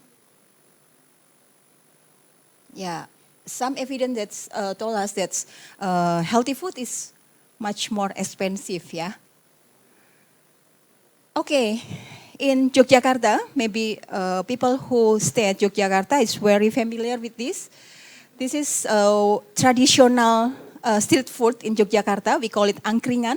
That's provide many gorengan or fried food. Yeah, there are tofu, banana fried food, and yeah, and so on. We have many kind of food that's with deep fried, and here It's very familiar, popular in Yogyakarta. But no, we have iced tea with jumbo size with very cheap price. Yeah, it's only 3,000 rupiah with a very big size. Yeah, it's challenging. There are 5 domains at the social determinant of health, and it's quite related with the nutritious food. For example, for the first domain is the economic stability.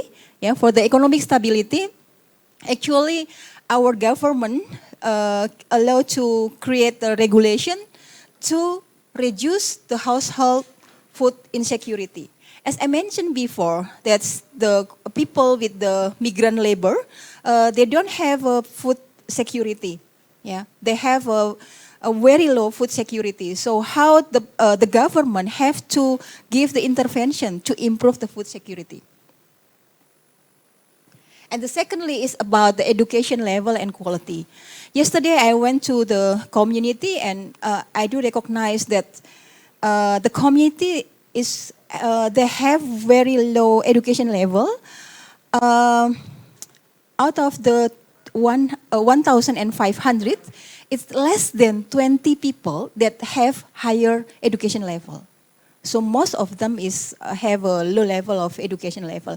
And the community leader told me that it's difficult to change their healthy behavior. I mean, when the community leader try to let people to make healthier, it's not easy to do. Yeah. And then the healthcare access and quality. When we have more facility to conduct the screening, health screening, so we hope that many people aware that, oh, okay, I have a high tension or high blood pressure and so on. So hopefully in the next period, they will change their behavior. That's why we hope that we can increase the number of community organizations that provide the prevention services. And then the environment, we try to improving health and safety. For example, the community can provide many facilities to do the physical exercise, or many canteen that provide healthy food with a cheaper price. Yeah, not healthy food, but still very expensive. So, yeah, people don't want to choose that. And also the social and community context. We need to social support, because when in this era by the social media, all of us affected by the social media trend. When in the social media, what kind of food, and then people try to taste it. Yeah. Even we don't know whether the food is health or not, yeah. But still we try to allow the trend to eat something popular. According to the CDC, there are some phases to the intervention of the social determinant of health. I would like to focus on the approach. Yeah. So basically, there are many approaches that we can conduct to give the intervention to the social determinant of health related to the nutrition. First, we try to raise the community awareness. This is very important for us, because when people did not aware about why we have to practice the health behavior, so we can let them to better health status. And then secondly is health promotion, media advocacy. We try to convince the policy level, policy maker to issue some health regulation, and also community development, and as well as the social action. Actually, the intervention is in line with this, the framework of health promotion. When we try to achieve a better health, so we not allow only to make the change on the behavior aspect, but we have to change the environment aspect also, because all of us are affected by the environment, which is physically and also socially. And the proceed model of health promotion told us that health promotion is health education with regulation. Yeah. So not enough when we try to conduct health promotion by limited at the health education only. Health education will improve our knowledge, but we have to improve the community ability, the community willingness. So we have to create the policy regulation also. Yeah, here the other evidence that show us we need to increase the healthy food access. Yeah. Yeah. This is using the socio-ecological model that's focusing on the individual, interpersonal, organization, and also community and policy level. Yeah. Okay. Yeah, I will skip. This is for the health promoting university. Our research, we have health promotion to let people in Yogyakarta to practice healthy diet. And our research show that community engagement is really important for us because we have community leader, we have some people that influence the individual behavior. So that's why we have to engage the community to apply the health behavior related to the healthy diet. Yeah, there are the strategies. We need to focus on the characteristic of intervention, whether it should be tailor-made.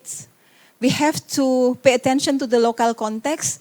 What is the people behavior? What is the people perspective? What is the people trend and so on? So when we design health promotion intervention, we are focusing on the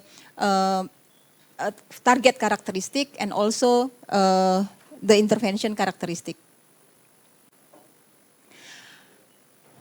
Follow our result at the previous years regarding the community engagement, and then we try to developing other intervention by focusing on the family level.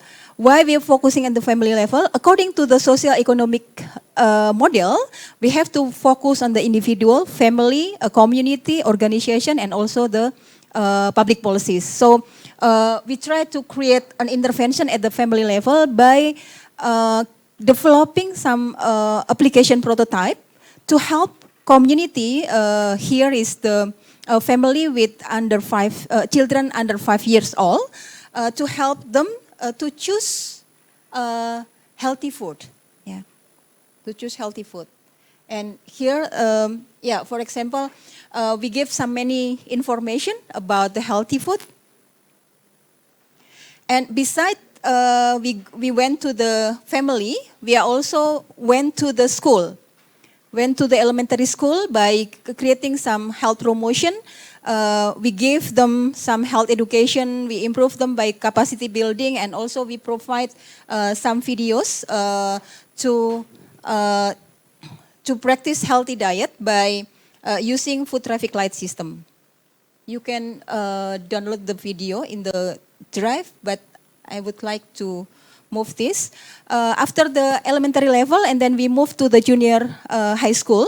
Yeah, here our last year project, how to improve the school community to practice healthy diet. When we talk about the healthy diet, so we have to talk about the physical activity also, because it's seem like a couple, yeah, seem like a couple. So our title is Be Active, Be Healthy. This is the initiation to prevent diabetes mellitus or to create the health promoting school.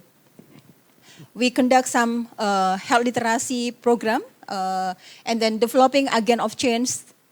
The agent of change consists of the student and also the teacher at the junior high school at Sleman, Yogyakarta, and also we create the supportive environment. For example, we initiate the breakfast together at school to make sure that students have a breakfast that day. Yeah, this is our program this year, the Healthy School Movement. Actually, the Healthy School Movement consists of 5 programs. that is physical activities, healthy diet, mental health, creating supportive environment, and also immunization. And here we challenge the school in Sleman to attend the program by attend the capacity building.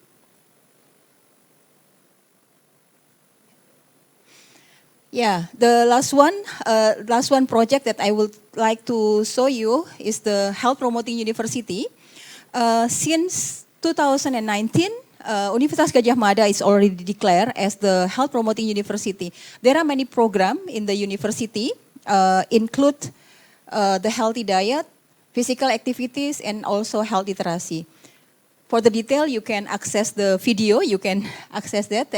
And in this faculty, the Health Promoting University at the Faculty of Medicine, we have a program on the nutrition. We call it Angkringan 8888. Why we call it angkringan? Because angkringan is the traditional street food in Yogyakarta. So we take this as a name of the program. And then this is actually, basically this program is the program to give a free breakfast to the student. At the other faculty in the Universitas Gadjah Mada, they provide the free breakfast when during the examination period. But in the Faculty of Medicine, we provide it every month at 8 a month. Yeah. So the program we promote to the student to have a breakfast before 8, to drink water 8 glasses a day, walk 8,000 steps a day, and also sleep 8 hours a day. Even, yeah, we know that it's not easy to practice it, especially for the sleep 8 hours a day. Yeah, it's not easy to practice it. And we have the consultation, nutrition consultation. We have a Sehati clinic. Sehati clinic is light at this building also, but in the south side. Yeah. You can go there and you can have a nutrition consultation or maybe physical activities consultation and also the other consultation. Yeah. The last one, we have a Posbindu. Posbindu, actually, this is the national program to prevent and control the non-communicable disease.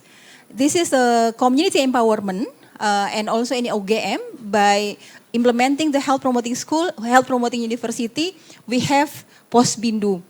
In many faculty, the Faculty of Engineer, Faculty of Medicine, Faculty of Agriculture, Faculty of Animal Husbandry, Faculty of Science, yeah, many faculty in UGM is already have a Posbindu.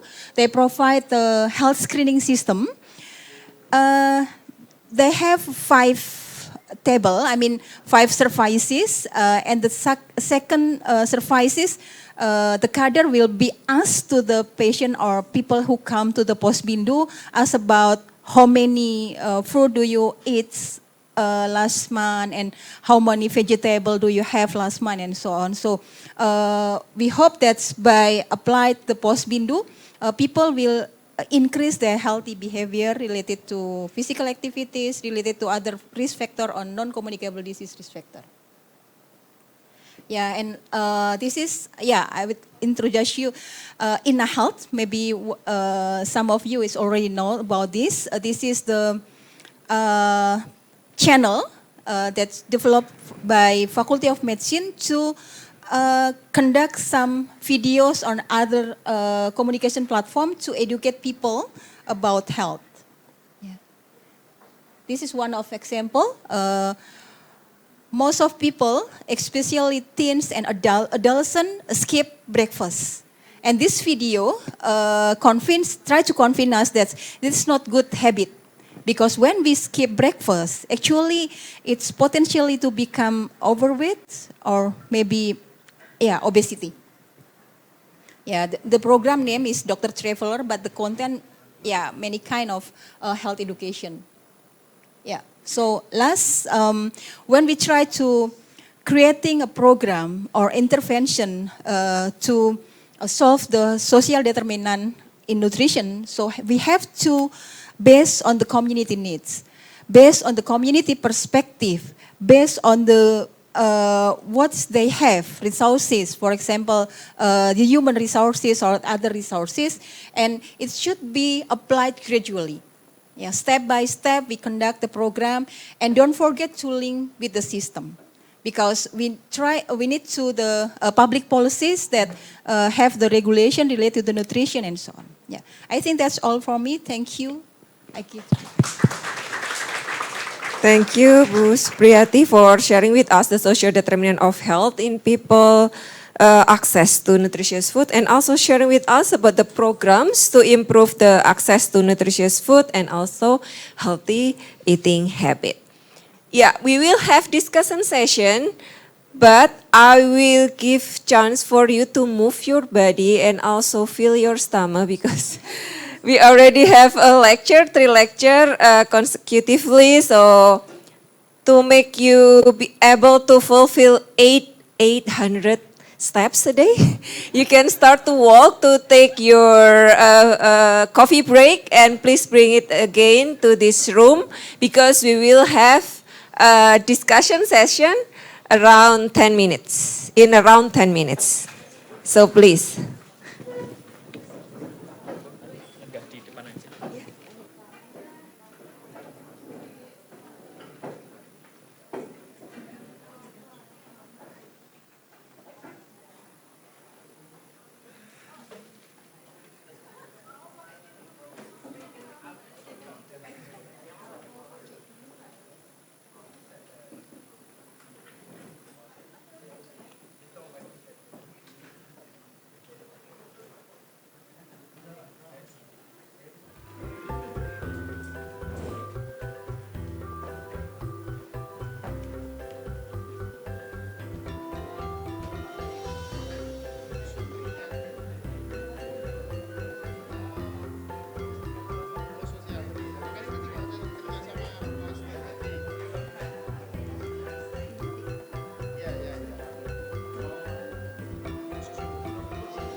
Oh, ke depan ya, karena handling pertanyaan.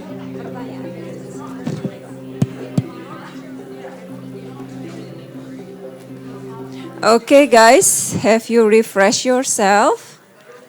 Have you moved your body? Hope this can stimulate our brain to discuss, because we are now in the discussion session. I would like to invite our speakers to the front. And also Prof. Leila, are you here? Are you with us? Yes. Okay, so we are now in the discussion session. We expect some question from the participant. In about 30 minutes, we will have a question and answer session. Okay, I'll open the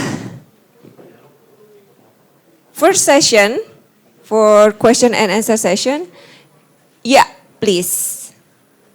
1 and 2, 3. Wow. Seems that the glucose can stimulate your brain. It's good. Not that yet. Okay, first question, please. Okay, hello. Hello, my name is Zia. I'm from Gajah Mada University, majoring in medicine. I wanna ask, my question is addressed to Dr. Falikul. I really like the topic because even though my first priority is to becoming a doctor, but I wanna have a sawah. What is sawah? Yeah, rice fields of my own. And I wanna ask to you about urban farming. Do you think urban farming is really effective that we can done in the urban areas, and how it's contribute to the society by sustainability the food security in the urban areas? Thank you.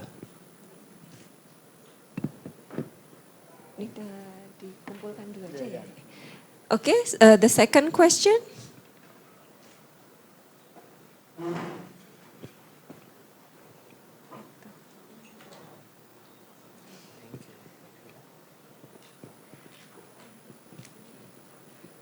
Assalamualaikum warahmatullahi wabarakatuh and good morning. I bid to the speakers and also members on the floor. So my name is Muhammad Haziq Zikri, you can call me Haziq, and I'm from UPM, Malaysia. Okay, so actually I have two questions to ask. The first one is for Dr. Fali and also the second one to Prof. Leila, if I'm not mistaken. Okay, okay, alright, so my first question, actually I just wonder, as we know, Indonesia is actually one of the top countries that has the most population in the country itself, in which it contributed for about 3.5% for the whole total population in this world. So I would believe that this kind of thing may disrupt the food security in that particular country. So to put in Indonesia context, I would like to ask, what are the future directions or innovative approaches that being considered to ensure sustainable and equitable access to nutritious food in Indonesia? So that is my first question. My second question to Prof. Leila is that if we look at the Japan, they have enacted an act or law in which call about school lunch program, if I'm not mistaken, in the early 1950s. So we can see how they have the successful outcomes in which the nutritional status among the school-aged children are improving throughout the years. So I just wonder, if you put in the context of Philippines, Malaysia and also Indonesia, what are the most effective strategies for ensuring sustained access to nutritious food, but for the school-aged children in those countries, considering socio-economic disparities, educational outcomes, and also long-term health impacts? So that would be my two questions. Thank you so much. Thank you. So the last question for the first session, please. Good morning. My name is Aulia and I'm from Bachelor of Dietetics in University Putra Malaysia too. So my question is to Dr. Supriyati. It's very great topics for today. So since Indonesia is facing the triple burden of malnutrition, as you mentioned, that socio-cultural factors like social media influence food choices, and nowadays actually there is a slang words like FOMO, or fear of missing out, if we don't join the trend of buying viral foods such as like crumboloni, if you know, and milk bun or pistachio chocolate bars or any foods that high in fat. So does the Indonesian government have regulation and implementations to address these health issues? For example, have they introduced food taxes like sugar taxes or fat taxes on the food industry? And if yes, are these measures effective or not? Thank you. Okay, thank you. So Dr. Falikul, you will start with the answer. Yep. Thank you for a very good question. First question to me was from Zia from Gajah Mada. Yes, urban farming is very promising as well as appealing for some people. Yeah, based on some best practices we found in some countries, there are three models of urban farming. The first one is household-based urban farming. So one household manage an ample land around the house, or in Indonesian we call pekarangan around the house. And if it is not possible, was a cluster of community can have kind of collective gardening. Yeah, for example, in a complex in Indonesia we call perumahan.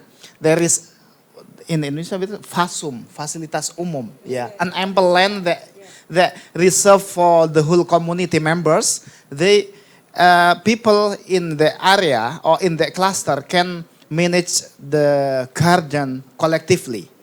Yeah, probably they can divide into, for example, for each house or each household is given, for example, 5 multiple 5, yeah, 5 square, yeah.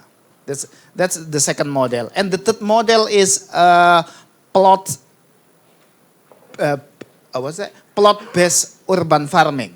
I saw a TV program, the government of New Zealand, yeah, I think in Auckland or Wellington, yeah, they provide a certain area within the city, yeah.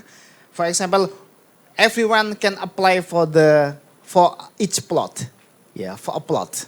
Yeah, for example, oh, I want, because my house is very tiny because many people live in apartment or vertical housing, impossible for them to have such land, yeah, so they can apply for plot and then they visit the plot, for example, every weekend.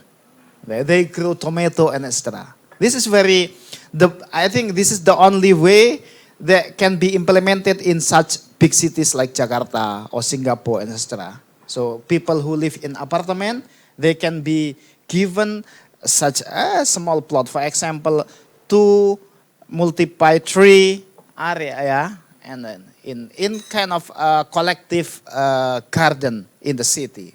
And this is, and collective based on cluster of housing or based on city population is very good for social cohesion. And it can be new lifestyle for the people.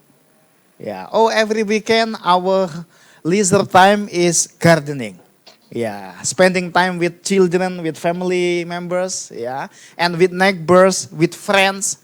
Let's go to our collective garden every weekend. And after working, they can have tea or meal together. That's very, very interesting actually. But so far, this kind of opportunity hasn't been massive in Indonesia. But it is very, very appealing, and there is very, very, promising actually, promising for the people to start this kind of model of urban farming. And then the second question from Hazmi from the UPM. This is very, very hard question about the future of Indonesians' food security. Yeah, this is high political question. Yeah. In Indonesia, the government so far rely on importing food, yeah, importing rice from Vietnam and Thailand especially, and Vietnam and Thailand. And we are facing the so-called food shortage, especially rice. The number of our consumption is much higher than the number of our production. I think the only good experience Indonesian had was in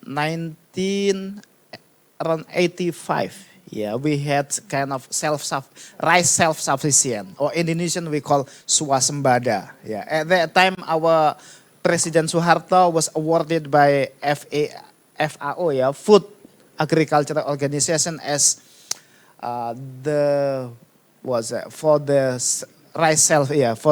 achievement of rice self-sufficiency. But after that, with the increasing of population but decreasing food production, we have a very serious threat and challenge to fulfill our national or domestic needs of food. So up to now, we are importing a lot, and there is experiment, the so-called like food estate, but never been successful yet. Yeah, hasn't been successful yet. So I think the message from my lecture is that food security is a matter of political affairs of a country. Yeah, if a country is able to push the economic growth but unable to strengthen its food security, it's still not stable yet. Yeah, because we can imagine if there is a war, and a country unable to feed their population, whatever the weapon they have, that's useless. Yeah, because people will be gonna starving or famine. Yeah. So, for example, in the case of Ukraine, it's lucky for Ukrainian. They have a very good food security. Yeah. Although the weapon is, for example, less compared to Russia, but they have very good, very strong food security. So, this is political question probably, but there is strong scholarly research on this issue, linking between food security with environmental management and political decision or political governance. Yeah, but at practical level, I don't have exact answer for your question. Thank you anyway. Prof. Leila dulu. Thank you, Dr. Falikul. I would like to invite Prof. Leila to answer the second question from our participant from UPM. Yeah, please, Prof. Thank you very much for the very hard question. Anyway, so in terms of the school feeding program, so Japan has a very advanced time. It's a universal school feeding program. Of course, I think for the Philippines, that's really the goal, to have a universal school feeding program.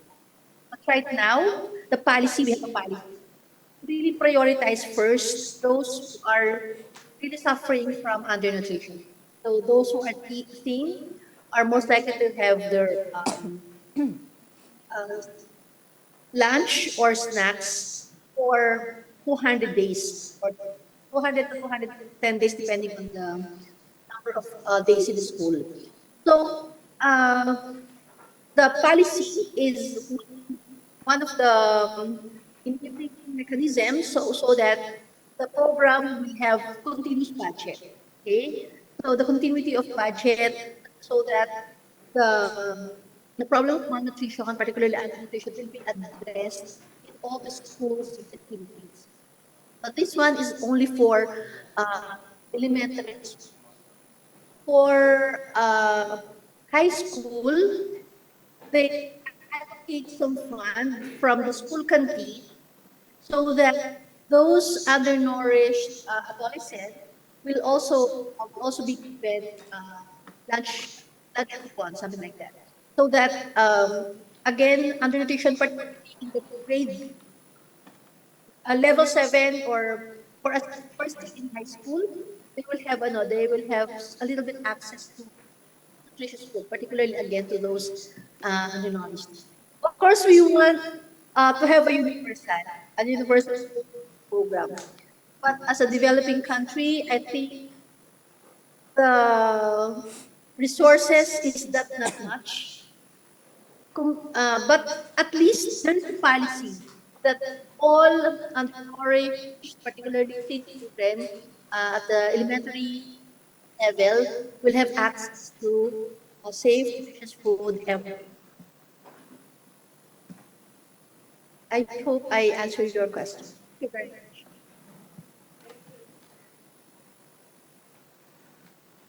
Thank you, Prof. Leila. Dr. Supriyati, would you like to answer?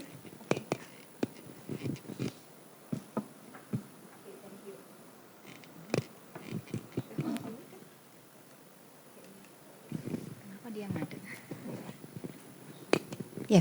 Okay. Thank you for the very nice question about the FOMO. I think not only FOMO, but also YOLO. Uh, you only live once. Yeah.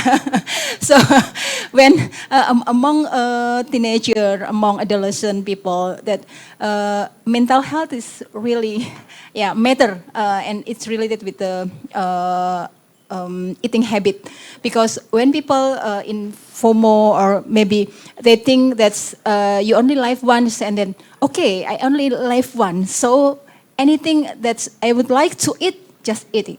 Yeah. And is it true that the sugar tax really important to control this behavior? Unfortunately, in Indonesia, we are still struggling with this. So many people and organizations in Indonesia try to convince our government that this is important to intervention. We have to issue any regulation to control this. And other problem related to the regulation, some food in Indonesia, it's not all of the food is issued by the industry. Some of us have the street food and so on, that they provide many kind of food that it unhealthy. For example, I mentioned before the iced tea, the bigger one, the big size, very big size, but with a very cheap price. Yeah, this is very challenging. Yeah, so yeah, this is still our homework. Besides, we are not struggling with the tax of the tobacco, and also we try to convince the government to issue the sugar tax. Yeah, thank you. Thank you, Dr. Supriyati. So now I open the second session for the question and answer session. Yes, please. Yeah. 1, 2, still have more question? 3, okay. Let's start with you. Assalamualaikum. My name is Shazia and I am from Pakistan. My question is to Prof. Ali. It's related to palm oil production and industry. Recently, I attended the APOSA forum, because Indonesia is very good in palm oil production. So it was also about the palm oil. It was held in Jogja, in Steeper, I think. In Steeper, Gara in Steeper, that is by the collaboration of UGM and UPM Malaysia. My question is, how can Indonesia reduce the deforestation and protect its rich biodiversity while maintaining the palm oil production level? And the second one is, how can Indonesia diversify its economy to reduce over-reliance palm oil exports? Thank you.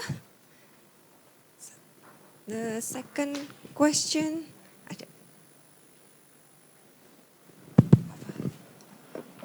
So good morning everyone. My name is Nadim and I am from the Faculty of Medicine of Universitas Gadjah Mada.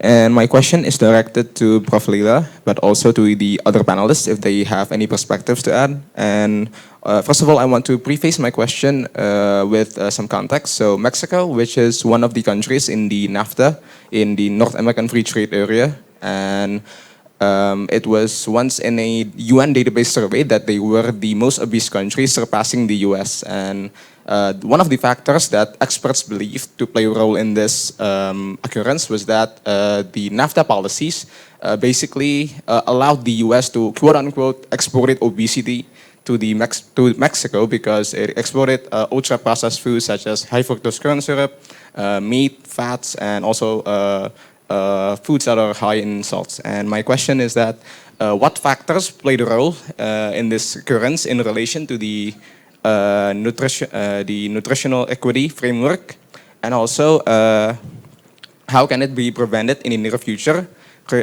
especially regarding the SCA region, because we also have the Asian Free Trade Agreement. I think that is all. Thank you. Okay, thank you. The third question, please. Bismillahirrahmanirrahim. Assalamualaikum warahmatullahi wabarakatuh. My name is Torek Abi Pramana. I'm from International Health Study UGM. So I want to ask for Mr. Falik, yes, about the governor of West Java, the former governor, Mr. Ridwan Kamil, creating an innovation program called Millennials Farmers, or Petani Millennials, with tagline living in the village with metropolitan city income. But the problem is the targeted population not interested with this program. So what is the sociological approach that can we do to shifting the perception of the targeted population? Thank you. Thank you. So I'm now closing the third session, the second session of for question and answer session. I would like to ask Dr. Falikul to answer the question. Yeah, thank you. First question from Azil. Yeah, Azil. Is it? Am I correct? Shahzia. Okay. The question was how to have good palm oil production, but at the same time we can protect the environment, yeah, especially on the issue of deforestation and biodiversity. Theoretically, probably this is not something difficult, but at the implementation level must be very hard. And from international perspective, there is certification like RSPO. But RSPO is international certification for commodity implemented or released by European Union. Then this certification was criticized because it is a certification for commodity, not for the area. Yeah, for example, someone living in Germany buying cooking oil produced by a company with a farmland or palm oil farm in Kalimantan or in Sumatra. Yeah, this is certified cooking oil imported from Indonesia. Yeah, but RSPO is mostly dealing with the with the so-called GAP, good agricultural processes. Yeah, good agriculture practices, GAP. Yeah, for example, how the plantation or the palm oil was cultivated, how the fertilizer were produced and given, etc. And how the labor standard or labor rights was protected and etc. But in a broader perspective, people are neglecting the environment, the broader context of environmental management. For example, the district head or bupati, yeah, has a right or authority to issue operational permit for palm oil companies. So with the right, he or she can issue as many as he wants. Yeah, and then there is a political question: what the proportion to balance between forest area and plantation area? Yeah, and then Indonesian government create regulation about that. There is a high like minimum forest area should be protected. But in the field, that's very, very complicated issue. Yeah, this, and then, sorry, just I want to share you about the issue of certification. The first one is RSPO, and then it's criticized by another approach, the so-called jurisdictional approach. Yeah, certification, but to the area, not to the commodity. Yeah, that's jurisdictional approach. That's kind of complementary to the commodity-based certification. For example, of course, there is a very serious threat or challenge about deforestation and then biodiversity protection and etc. But based on my experience doing research on this issue is that people in the plantation area can still do something to protect the forest and to protect the biodiversity. So of course the government has to deal with the companies or the corporation as well as with the local people. So there must be balance.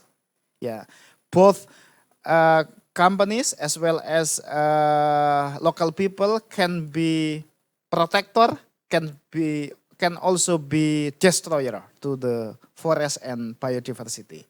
So the government has to address this issue to this both agency or both actors. And then the second question was about I forget. Living apa tadi?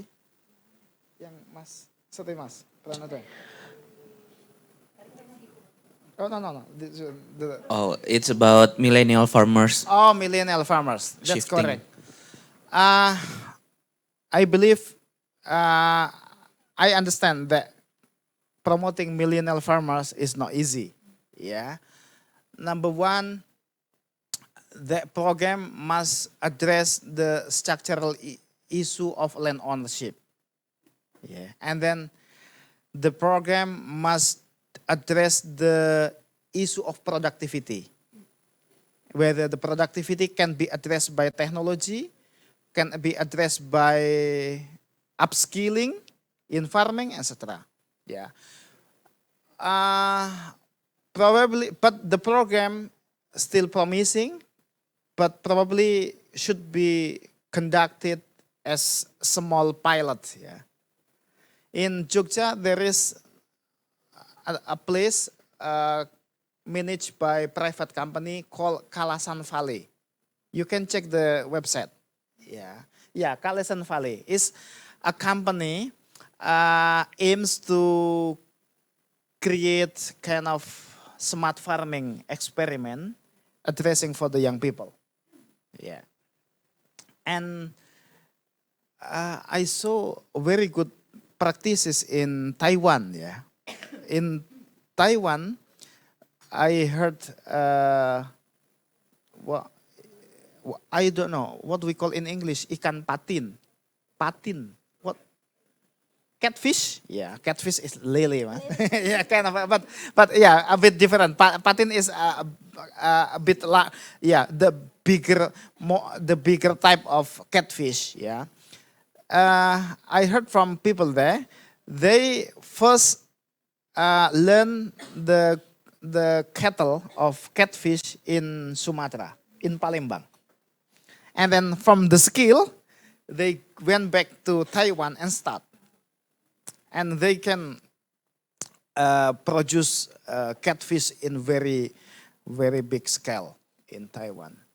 So, but they have much better technology. For example, to what's that? To manage the oxygen, to manage the water, to manage the nutrition, etc.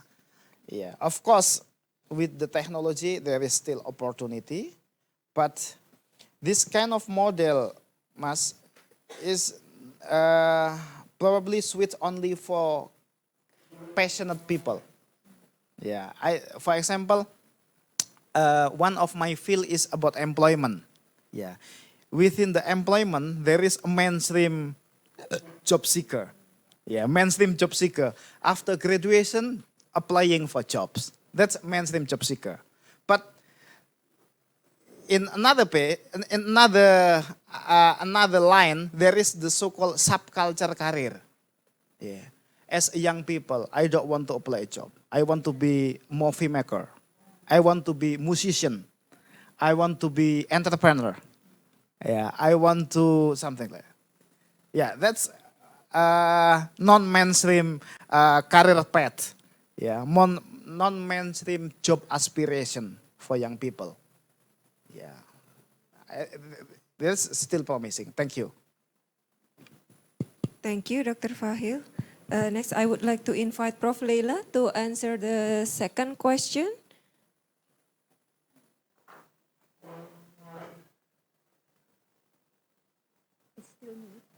Still mute. We cannot hear your voice. Sorry. Yeah. Okay.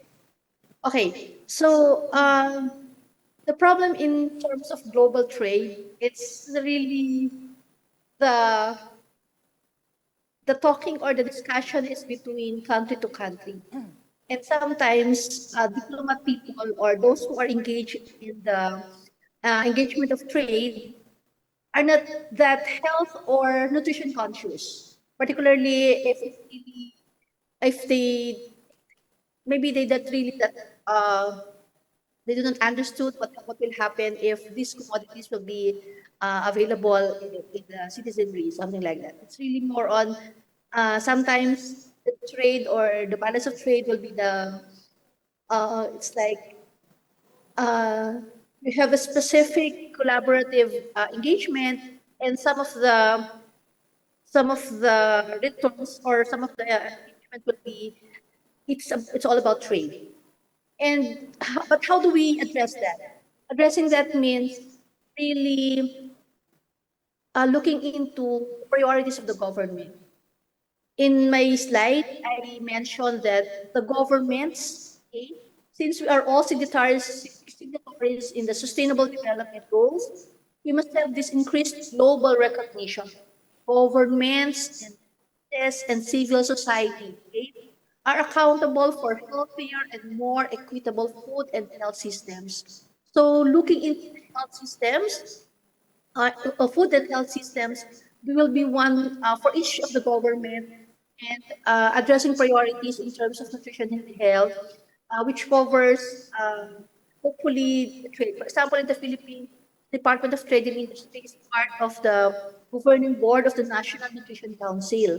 So that means if there are terms when we are talking about how do we improve or how do we limit those ultra processed or ultra high processed food. So definitely sometimes it goes down with the policy.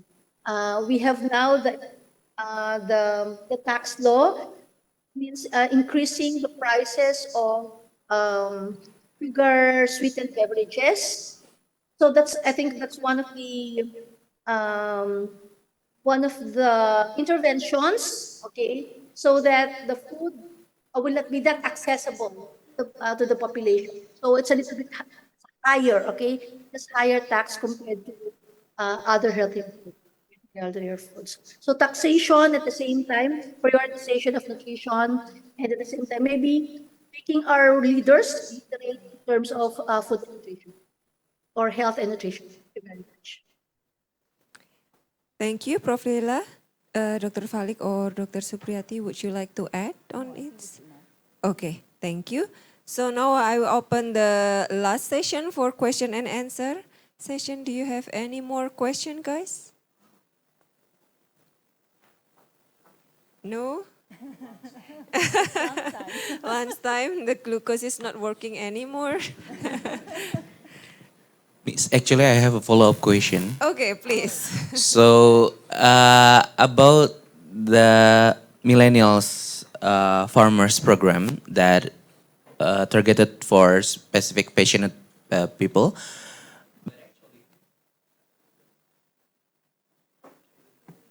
But actually, we have a specific university called Bogor Agricultural University.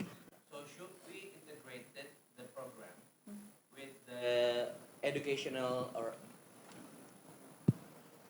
should habis juga sama habis. Check. So should we integrated this program into the educational unit? Because nowadays a lot of people who have a agricultural background, they are interested more in the outside of the agricultural sector itself. So how to build the passion for this specific people? Thank you.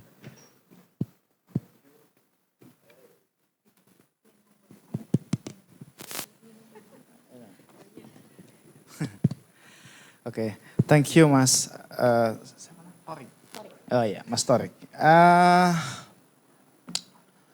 If your question is whether it needs to be integrated or handled by university specializing in agriculture, I think the university can play a role in terms of knowledge production and knowledge input to the program.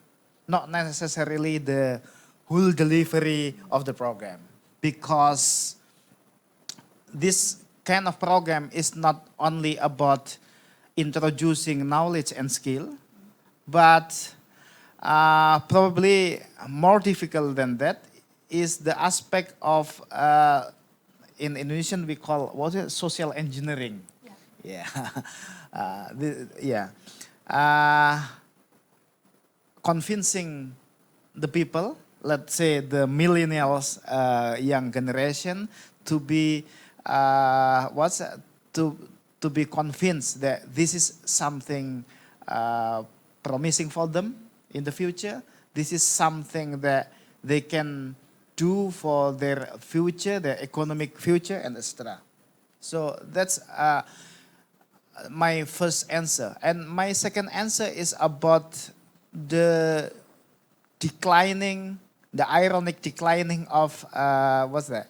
Public interest, especially among young people, to agriculture as study program at university level as well as at secondary level, SMK, yeah, vocational secondary school. Yeah, in areas like Sumatra and Kalimantan, where the land is still very very wide, yeah. Young people are more interested to study computer sciences, yeah, not agriculture. For example, I did as kind of project evaluation about Balai Latihan Kerja, yeah, what's that? Center for Vocational Training, yeah, belong to Ministry of Manpower. Yeah, I did evaluation research in Wonosobo. Yeah, Wonosobo is, yeah. In Wonosobo. And most the BLK who can still operate and have participant is in computer. In design graphics. Yeah, graphic design. Yeah. And then I interviewed the graduate of such training. After graduating, what the economic opportunity you have. Actually, I'm able to design pamphlets, design blah, blah, blah. But in Wonosobo, we do not have advertisement company.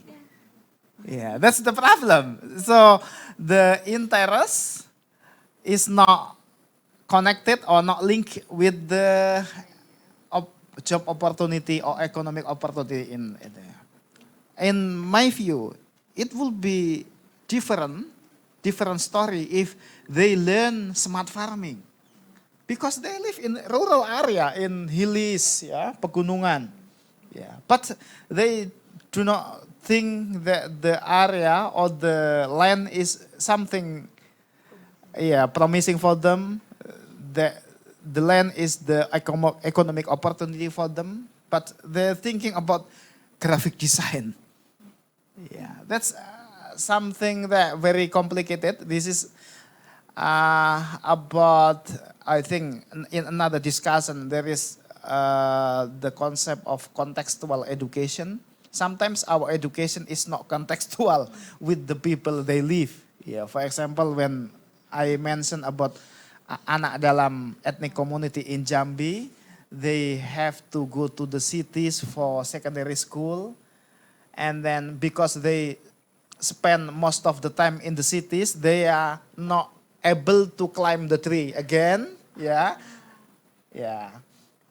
Because traditionally, anak dalam ethnic community, they get their livelihood from honey. Yeah, by climbing the high tree, the tall tree, and then because they spend 6 years for secondary school in city, not able anymore. So education sometimes can make people disconnected from the context, and what's that? De-skilling.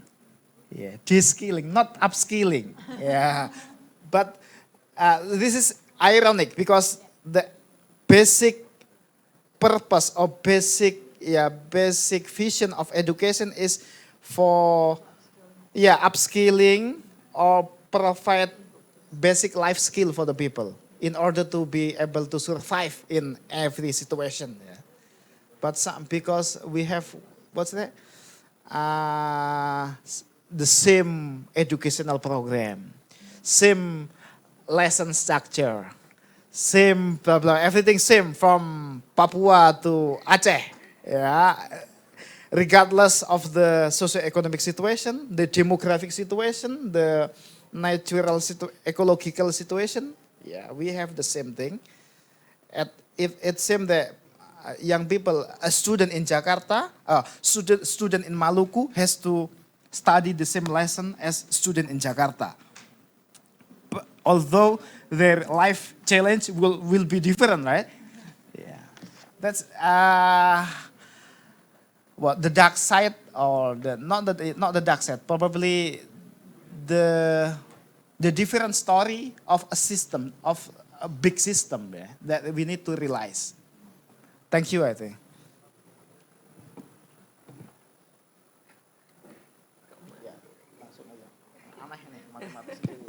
Thank you, Dr. Falikul. So, do you have any question, guys? No, you are waiting for the lunch break? Yeah. Okay, so with that, I would like to close this panel. Thank you very much for all of our speakers, Dr. Supriyati, Dr. Falikul, also Prof. Leila. Applause for them all. And from this panel, we learned a lot the things that might not be, we might not know before. The social culture background related to the access to nutritious and also healthy food. Maybe now it's quite difficult to solve many problems behind that, but after the lecture, hope that we realize the problem and hopefully later on we can solve this problem. So thank you very much. I will return the time to Yopi as our Master of Ceremony. Terima kasih, Bu. Terima kasih ya, Bu Dwi. Sama-sama.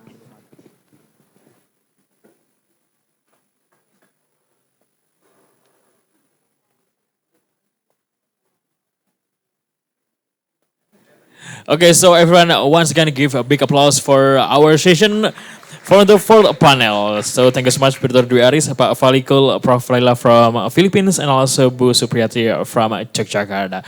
So that was the fourth panel for this course, and I will continue for the next sessions. Is the best sessions that you will ever had. Lunch sessions, yeah.